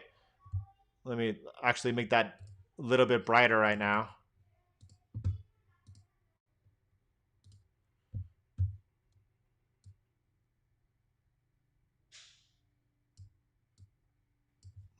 Yeah, I mean, we could see much further. That we could see much further down on the S&P 500. I'm not calling that right now though at all. So right now, what I'm interested in, by the way, I mean, we could clearly see much, much, much bigger levels on the S&P 500. I'm not looking for that right now though. What I'm watching for right now is what happens. You know what? Instead of trying to like project, which could get yourself into a lot of trouble. You can really get yourself into a lot of trouble by having expectations. Just zoom down to what's happening right now in front of us. Just zoom down right there, right? Now, would I be surprised if we held this area today? No, I wouldn't be surprised. If we held this area today, by the way, or this one here, right? What I'm looking for then is a retest, a bounce into resistance, and then a rejection of that resistance looking to sell. That's the only thing that I'm looking at right now. Now, what happens if we don't get that, Jordan? What happens if we keep going down, right? Is it possible that we close below here today? Well, then this broken support becomes resistance, and you could look for a bounce into that resistance. And if it holds, that's a place to look to go short, also with this level. But that's what I'm looking for right now. I'm simply seeing major breakdowns. I'm only looking now for any retest into broken supports, holding as resistance to sell off of, and keep tracking it like that, right? That's going to keep me on the right side of the market. If I all of a sudden try to Could we come down into this level over here? By the way, there's also another level right over here, 29.43. It's an important one. Should we be targeting those? Those are hot. Those are completely probable. I would not be surprised whatsoever to be trading down there, but I can't go short now hoping I go down there. Have to follow what's happening in front of me and keep myself on the right side of the market, because we could also get a retest of this resistance level, this broken support level, and it might not hold as resistance. It might not hold as resistance. And then if that happens and it breaks the support, all of a sudden the bullish structure of this market is back pretty quickly. So we just got to keep what's happening going in front of us instead of trying to have these ideas in our head, which could really keep us on the wrong side. Nasdaq, by the way, right? Do we break that support now? Now we're making lows on the day, breaking that support. It's hard. Where would you be targeting? If you took this trade, I did not take this trade. If I took this trade on the Nasdaq, right? Once we closed below in Asia, below the trend line support, this channel support and this horizontal support, and that is a trigger right there. If I took that trade, I did not take that trade. What would I be doing right now? Right? I would be holding that trade with my original stop loss, wherever that was, and I would be looking to push this. That's all. I don't know where my stop is. I have no idea where my take profit is. This is pretty big support over here, right? So if I got into that level, I would take some profit and then just move my stop loss to break even and keep pushing it. A lot of people get themselves into trades that show a little bit of profit and they're quick to take that profit. They're so quick to take that profit because they don't want that profit to turn into a loss, or because maybe they're not used to seeing profit. But you can never make money trading like that, ever. It's not take your profits quickly and hold on to your losers. That's not the formula. The formula is actually the reverse of that. It's cut your losers short and hold on to your winners. You can't hold on to your winning trades if you're taking profit too quickly. It does not work like that.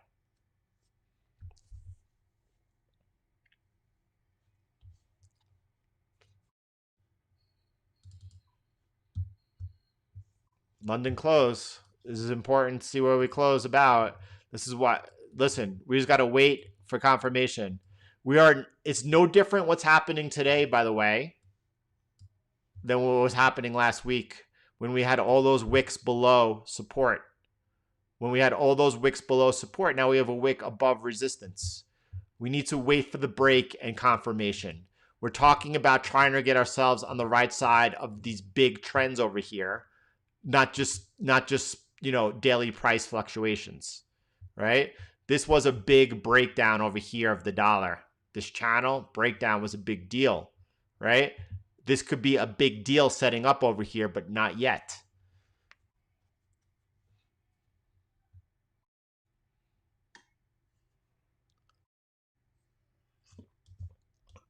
Tony, I'm taking profits on Bitcoin today if we close below 10,572.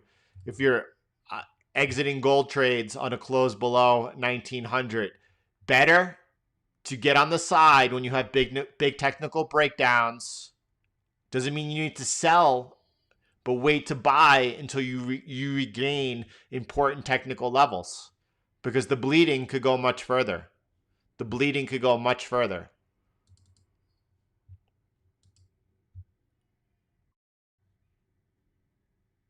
Wow, look at what was silver down like 11-12% today? Amazing moves. Wow. Carlos, all I know is that if you're not sure if something is a good buy or a good sell, that you should not do that. Do not ever ask someone else for investment advice, when to buy, when to sell something. There's no way you'll be able to be successful like that. Invest in yourself. Bitcoin has a major breakdown over here, right, of the 10,572 support level. Now, I don't know where it's going to close today. I don't know. It's too soon to tell. And you could see that it is so far peaked out into local support. Why do I say local? Do you see this area of resistance, right? It's just into that local area right now. So if it closes below 10,572, for me, I am closing paper trades that I have open on Bitcoin. And I am looking to buy back into this trend line over here. If that happens, or we trade back above this area, at some point in the future, maybe we only come down to here. I'm not buying over here, right? I will buy against this trend line on a resumption off of it, or back above here when things look better. Like, you come into the water when things are looking better.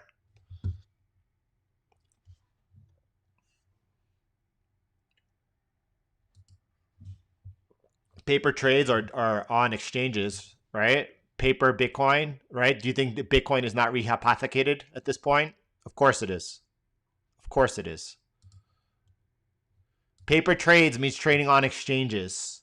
If you think that exchanges are not rehypothecating Bitcoin, you don't understand markets. Of course they are.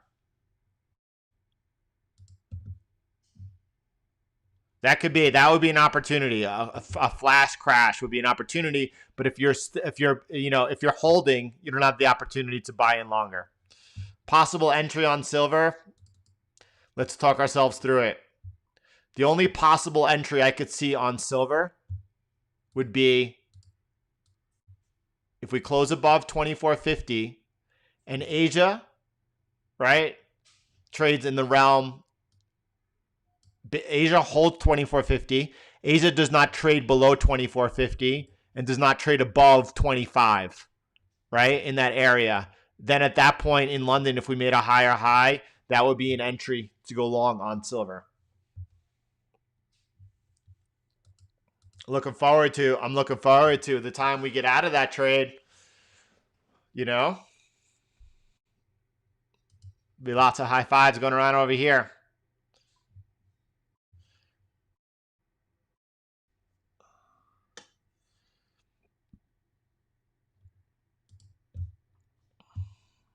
So all I could say right now is don't get emotional.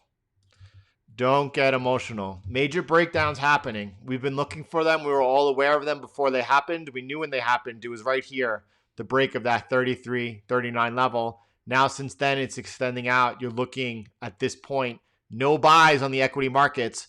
By the way, could I have rang the bell any louder about how risky equity markets were all through August? Ethereum's looking bad. But this is an area, by the way, on Ethereum also to watch over here. If this holds that over here, 32.24, it's a big area of support. Ethereum is a lot healthier. I'm going to even say it was $360. It's even now this resistance over here. Bitcoin will probably do the work. Bitcoin will probably lead on the way up, not all coins.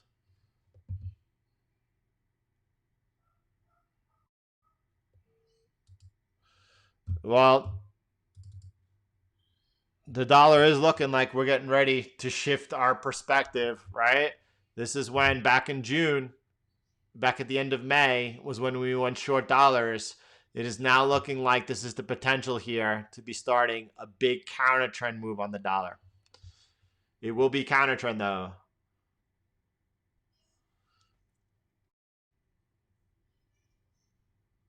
Yes, without question. I think that's just my goal. I think I'm going to achieve. Look, if we could see 240,000 Bitcoin easily. I would not be surprised whatsoever. 140,000 is my target. That's my goal.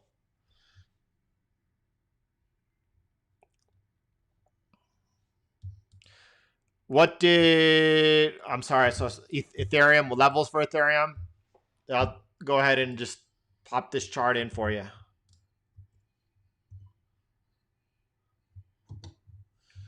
My money is where my mouth is. We got 5 kids, a wife. I have over 50% of our portfolio in that trade. My money is where my mouth is. No, no, I would not. That's I'm not. No, I don't know. There's no way. I would not sell Bitcoin on BlockFi. I no.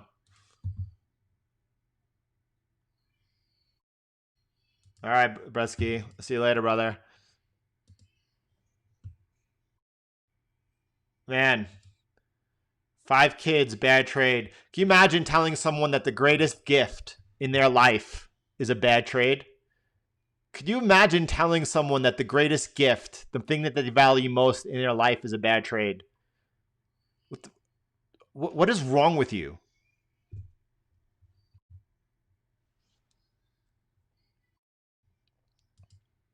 Banks would only have cryptocurrency for what? Settlement. They already do. They already do. Now, I think there will come a time when banks perhaps have Bitcoin on their own balance sheet. I don't think that, and there will never come a time when banks are settling in Bitcoin. I mean, if you haven't read the Bitcoin Standard, it's something that you might want to read. But banks use for their own fiat settlement their own cryptocurrencies. That does not compete with Bitcoin on any level whatsoever.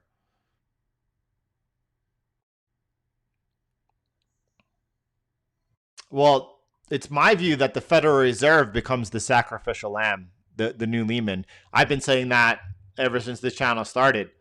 That is going to be, and not yet, not for a while, that the Federal Reserve will become the sacrificial lamb, that the IMF introduces their central bank digital currency, basically instituting complete tyranny on the world population. But that's not neither here or there right now.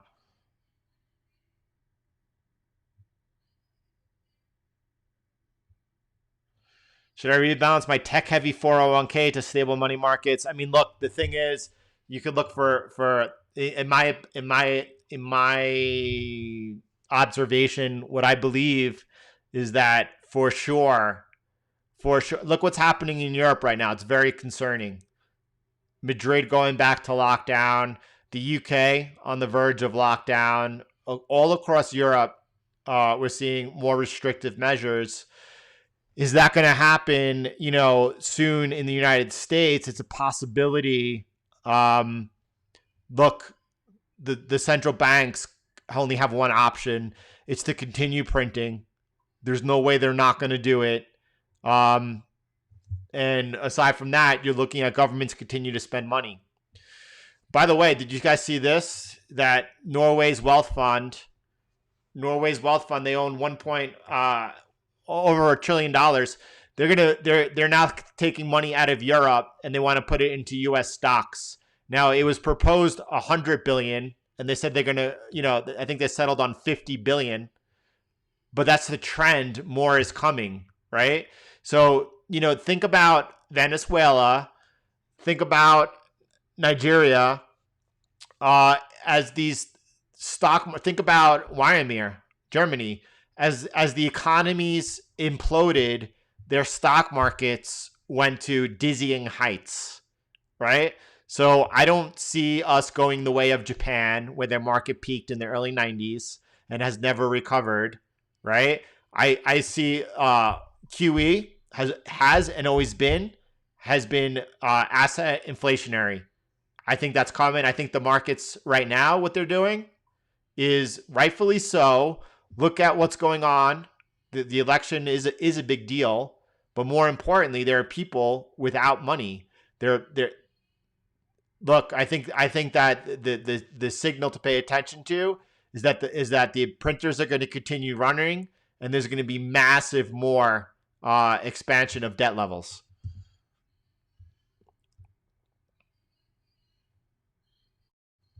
What's going on with the DXY? It's still trading towards the high of the session over here. Right now, we're into the London close. Next 15 minutes is a big deal.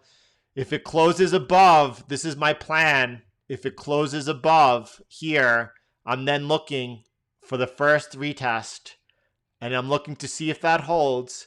If that holds and we resume off, I am changing my trend on the dollar. I've become long on dollars, and that all my trades on FX will reflect that. Now, is it possible that we come up all the way into maybe this resistance here at 94 and don't retest down over there? Yeah. What happens is we could come up into here, right? And then we could just maybe retrace or consolidate a little, and then it's the resumption off that we look for. So that's going to be, figure it out right now. Yes, but not until the end of the first quarter of 2021. Not until the end of the first quarter of 2021. By the way, we saw a big black swan event in Bitcoin. That was not just Bitcoin, that was the overall markets. If we never had the dollar crisis, I don't think this trend line ever broke over here. I don't think that trend line ever broke, right? If we never had the dollar liquidity crisis. Fed's response, $4.1 trillion, right? Do I think we break this trend line now to the upside? No, I don't. Is it possible we do? Is it possible, like I said, we could see 8,800. That's all a possibility. Do I think we break down below? No, I do not think so. What do I place that at? I would say greater than 90% chance that we do not break below there. Is it possible? If you haven't learned by now, when oil traded at negative $37 a barrel this year, it's the markets and anything is possible. Hope is not a position. Gold law support. Yeah. I'm waiting for the close. I am involved in some paper trades on gold. What's a paper trade on gold? Right? Well, it's not the physical stuff. It's on exchanges, right? Is gold rehypothecated? Probably more than any other asset on earth, right? By the way, the stocks you own, those are not stocks. You do not own the stock certificate. Those are rehypothecated. What does it mean? That Tesla shares you own, maybe 5 other people own the same share you do. All right? Understand the difference. That's why people own Bitcoin on offline and hardware wallets. You don't believe that? It's the truth. And that's why people own physical gold and silver. There's no more third-party risk. Now, over here on gold, right? Is it possible that we don't close below 1900? Yep, it's possible. And if we don't, I'm not exiting my position. If we close below it, I'm looking to exit my position and get neutral.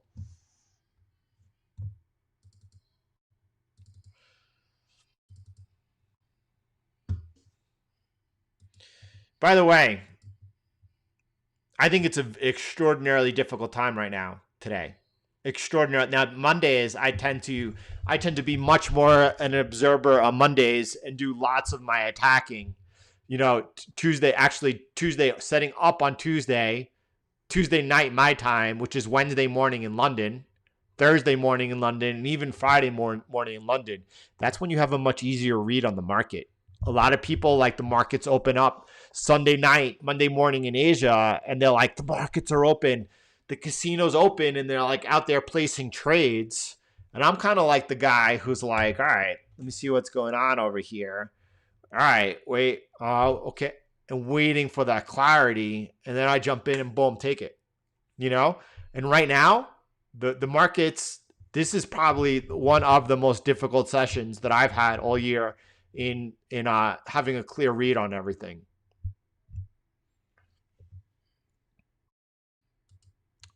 Yeah, usually with buy, stop, and sell orders. With buy, stop, and sell orders. Yeah.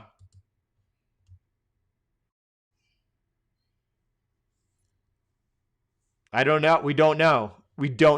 All we could do is observe and see, right? We don't bite until we get that confirmation. We never had the confirmation down over here. Is it possible we don't have it up here? Maybe. We don't know. We're going to find out very soon. I'll tell you that much. We're going to find out very soon, which when I mean by that, I mean over the next 24 hours. We will have no clarity today, right? Well, what happens if we close New York down over, below this resistance, Well, that really hasn't changed much. We're still in no man's land. This is no man's land, right? And it remains no man's land. So if we close down here, we're just in no man's land still. So, ooh, if you're getting an Egg McMuffin, please make sure they include the hash browns. We had a travesty this morning, right, where they forgot the hash brown on the order. Yes, Bitcoin will decouple from traditional markets, in my opinion, towards the end of first quarter 2021. Now, it's the same exact thing, Master Fan. It's the same exact thing on the upside. Come 2022, Bitcoin enters a bear market. I don't care if the equity markets are trading at all-time highs. I also think Bitcoin is going to decouple, right, from the equity markets during that time as well. Even if they're trading at all-time highs, Bitcoin is going to enter its bear market. Now, is it possible we have entered the lengthening cycle, right? Lengthening cycle theory. Well, that's a possibility. I'm not in that camp until that camp has proven that's what's happening.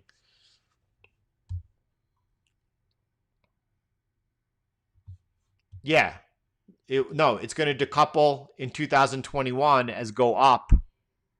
And then when it enters its bear market, even if equity markets are trading all-time highs, it's going to go down. I mean, I've looked at the log scale. I look at the log scale. It's fun to look at the log scale, right? It makes it look a lot better, but I don't. Yep, Cameron, as uncorrelated with equities as it has been in its history, as it entered its peak and phase of its bull market and entered its bear market. In each and every time it's decoupled, it will do it again.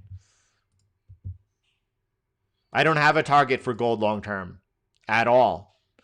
I don't have a target for gold or never want to give up my gold.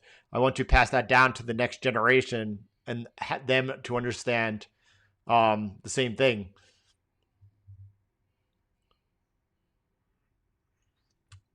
That could happen. That could happen. And if that's happening, Josh, my 140,000 target should still be reached in 2021.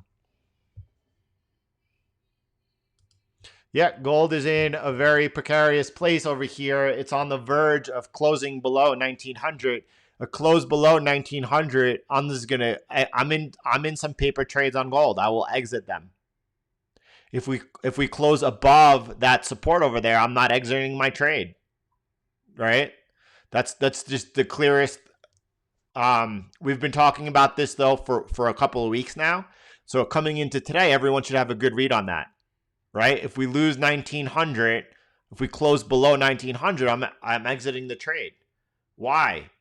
Because we probably go much lower, but if we start rising, I could get back in the trade.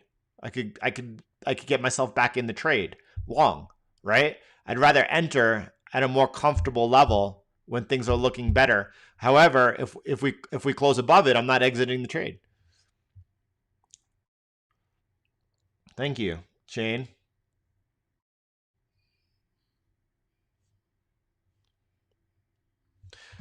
Let's take a look what's going on over here. The Nasdaq starting off again. So this is a pretty important level we're looking at today. Nasdaq, we are looking resumptions into resistance to sell.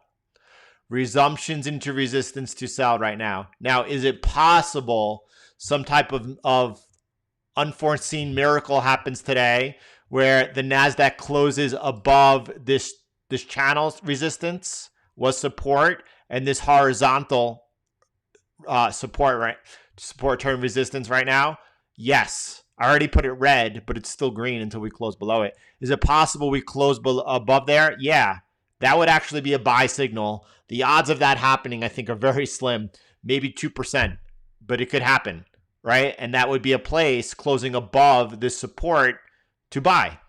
Now, most likely, whether it's today, tomorrow, whatever, we're looking for either a retest into this broken support and to see that this level horizontal and trend line hold as resistance. That's a place to lean into sell. We could close down here today. This will then become resistance. We could then look for a retest of that level, that broken support. If that holds, that's a place to sell.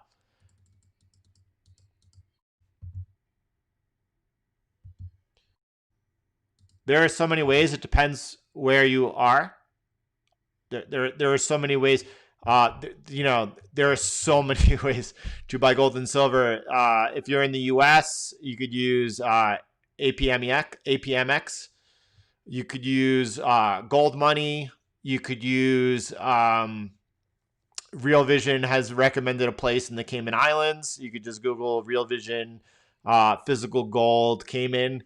There are so many ways to buy gold and silver that just do some researching.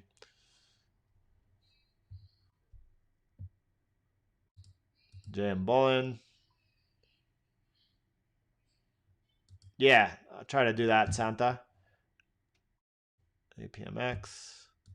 I'll try to be aware of that.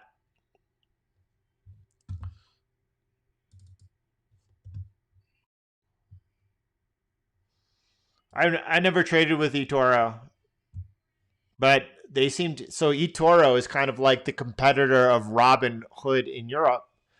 They got a strong outfit going. I would not consider eToro to be any type of third party risk at all. I would not. But I've never traded with them.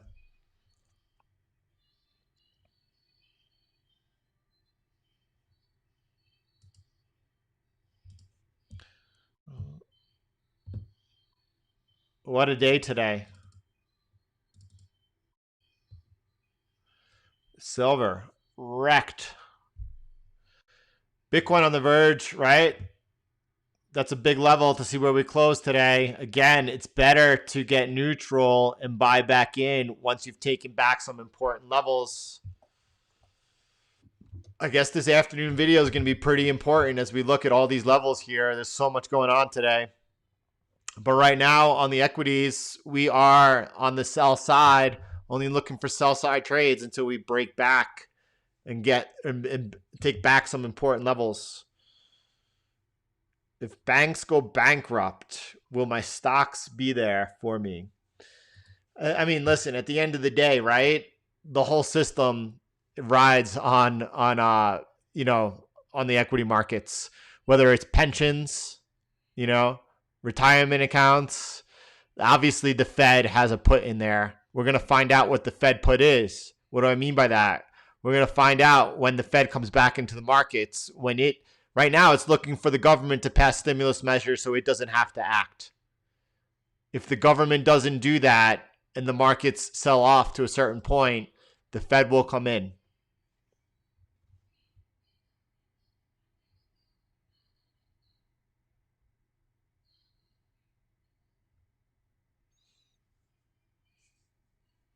I don't know. I don't think we're going to have any bank runs. The people have so much if you asked, if you went down to the beach and you asked 10 people, whether or not the dollar was backed by gold, how many do you think would say yes, it's backed by gold? Probably a lot. Most people are absolutely brainwashed. They have no idea or understand money or finance as it's not taught in school.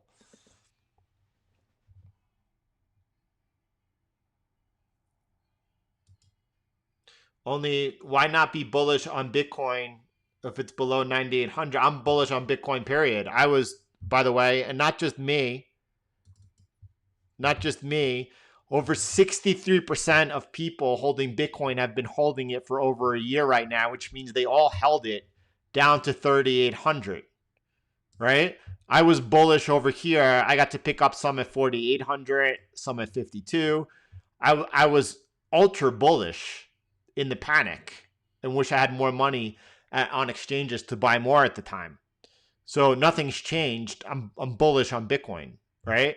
And again, of 63%, which is an all-time high for Bitcoin, that many people holding for over a year.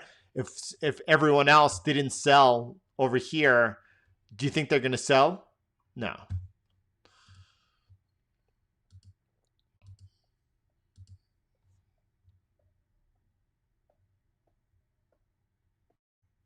Yeah. Gold to close below 1900. It's time to get out. It's time to get neutral. It's time to look at the dollar pushing its sessions highs. Is that going to continue? It looks like it now. Now that we're 15 minutes past the London close, it looks like this is the trend of the dollar for today. We'll see. You know, um, we still got a lot of the day ahead of us. There's still a lot of trading ahead of us. And right now, with this type of volatility, a lot could happen.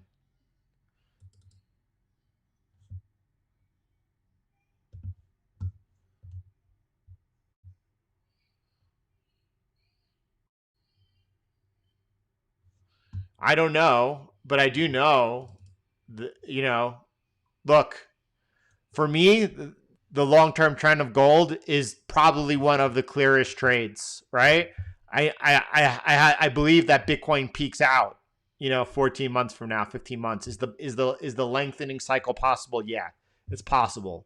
But gold, man, I think it's a while that gold and silver and precious metals have in them. This is a pullback. No. My short-term perspective on gold is a break below 1900 to get neutral. You then looking to buy in on a hold of any support, right?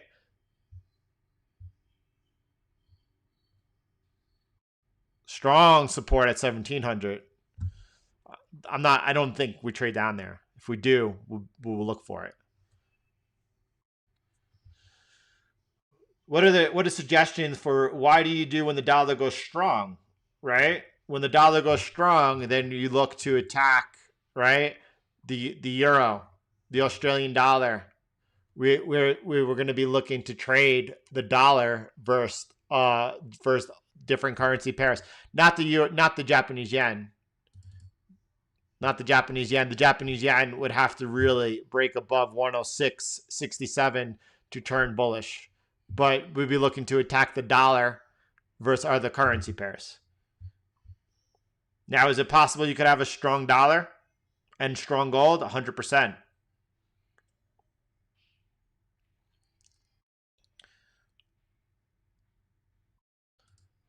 What is the opposite of stocks that I can choose in my 401k? There is a fixed money. You could own precious metals in your 401k. You could own Bitcoin through GBTC in your 401k.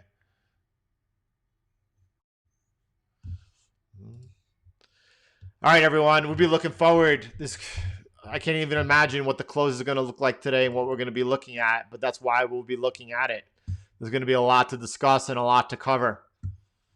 The markets are melting down.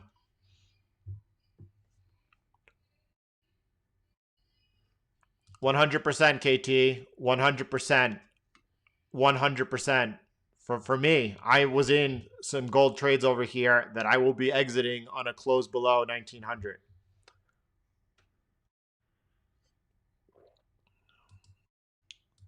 Why do 90% of traders lose money when they first start? With the first year, 95% of people lose money. Is that the statistic? Yeah, number one is because they don't trade correct position size. They don't have the correct risk per trade. Actually, they don't have any type of risk management whatsoever. The single most important thing is to have the correct risk per trade. Now, it doesn't matter if your stop loss is 50%, 50 pips away or 100 pips away. It's the same risk per trade, right? Now, placing stop losses, that's like intermediate, right? A lot of people get really good at knowing where to place their stop loss. A lot of people place it just too tight, like at the perfect level. That's fine tuning. That's not a reason why people lose money. A reason why people lose money is because, number one, they trade the wrong position size. Number two, they trade too much. They trade on too small of a time frame because they think that if they day trade and take more trades, they make more money. The opposite is true. The higher your time preference in trading and investing, the greater your chances of success. Right? Number three, they get whipped around like a lunatic because they're too emotional because they don't have what? Any type of strategy. A strategy is not, I'm buying gold today. Why are you buying gold? Kip said earlier, write down the reason why you're doing something. You have to know why you're doing something, right? Stop selling. Stop trying to pick tops. A lot of new traders are always trying to pick tops. They're always trying to sell bottoms. There are so many reasons why traders lose money, and it really all comes down to because they have no idea what they're doing. And instead of taking a moment to invest in themselves and their education, they're just out there trying to make money, which is why they don't make it.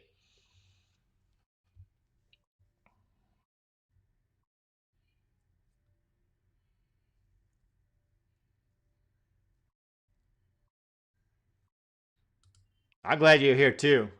I really am. I'm grateful for that.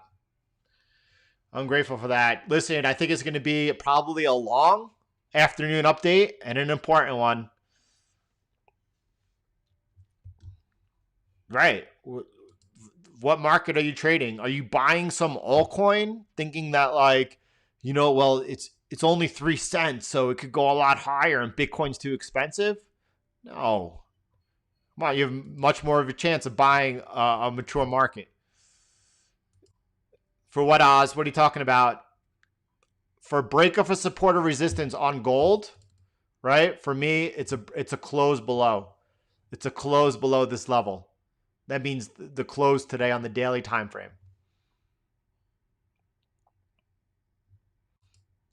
It's a tough session. There's no question about it. It's a tough day. And guess what? When things are tough and the water's murky and it's cloudy, man, stay neutral until it's clear.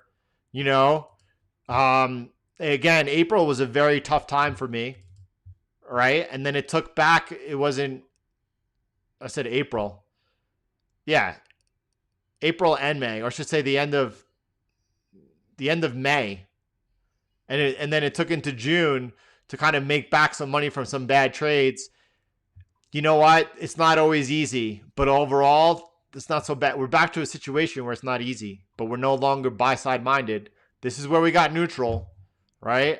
Again, this is exactly where I got everyone neutral. This is where I said equities are risky.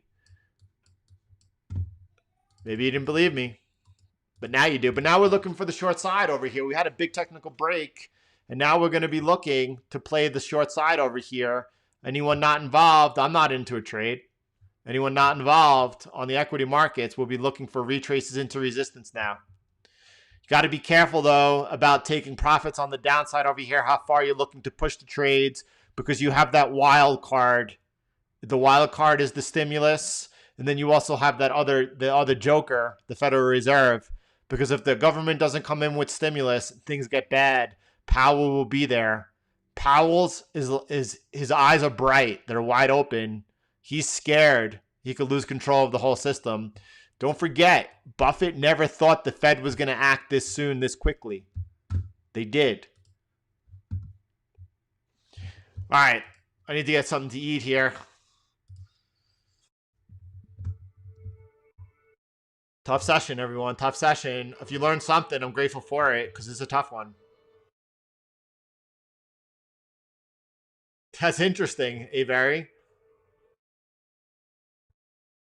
A successful hold of resistance, a resumption off resistance will get me short now. Man, I love to hear that. Awesome, Jordan. Protect that capital, man. So happy to hear that. If you Rodrigo, there's a link in the description below on a course that I offer. I can't imagine a better education than that. I don't think that you could find a book that offers any type of insight like that. That's what I recommend. Egg McMuffins all day long. I wish I could have one. I have Lyme though. I need to eat healthy. I mean, I just need to eat healthy to be able to function. Gold losing 1900. Yep, John. That could bring. We could see the close of the CME easily, and then further momentum.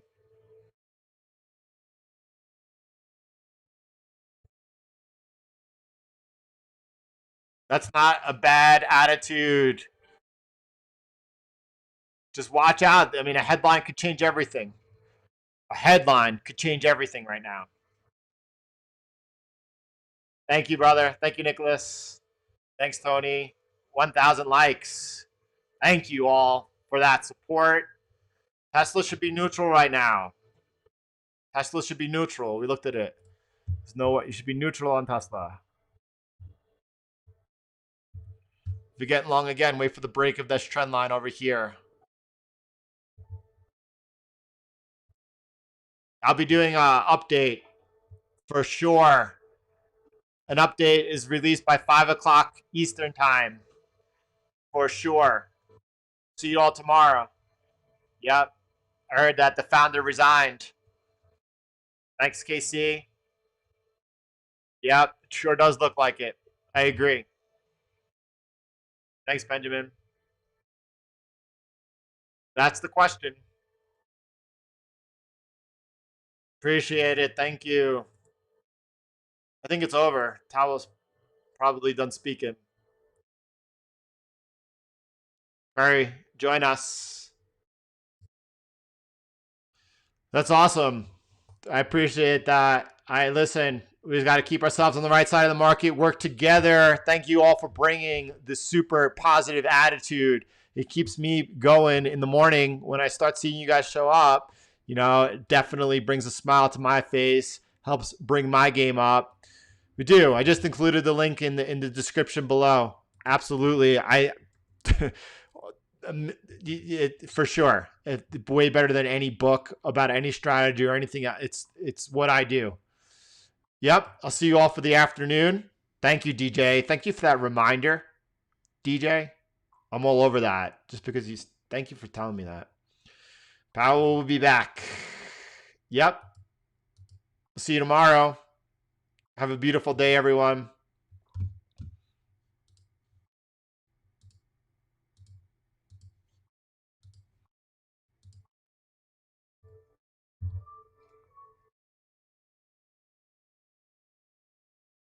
Thanks, Remy. Thanks for all the thumbs up.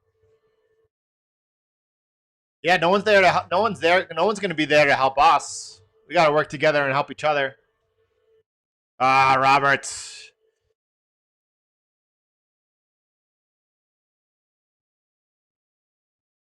Cheers. That's right, Zoltan. Dap. Brap, blap, blap. PA.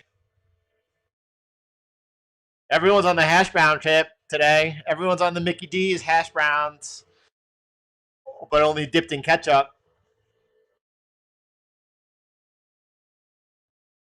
Oh, nice, Tommy. Since the pandemic. Looks like things are getting sparky again.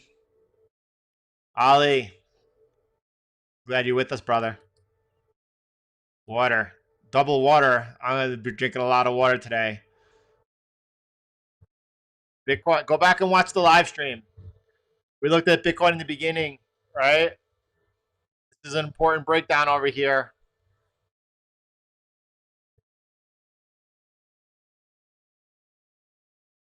Thanks, Gemma.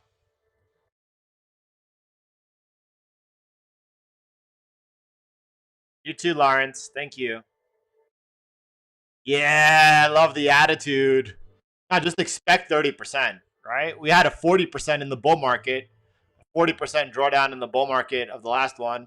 Hey, man, a lot of us just held through. What type of drawdown was this on Bitcoin?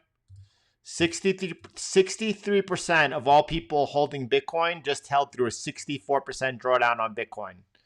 Do you think we're selling? There you go. All right, everybody. Thank you.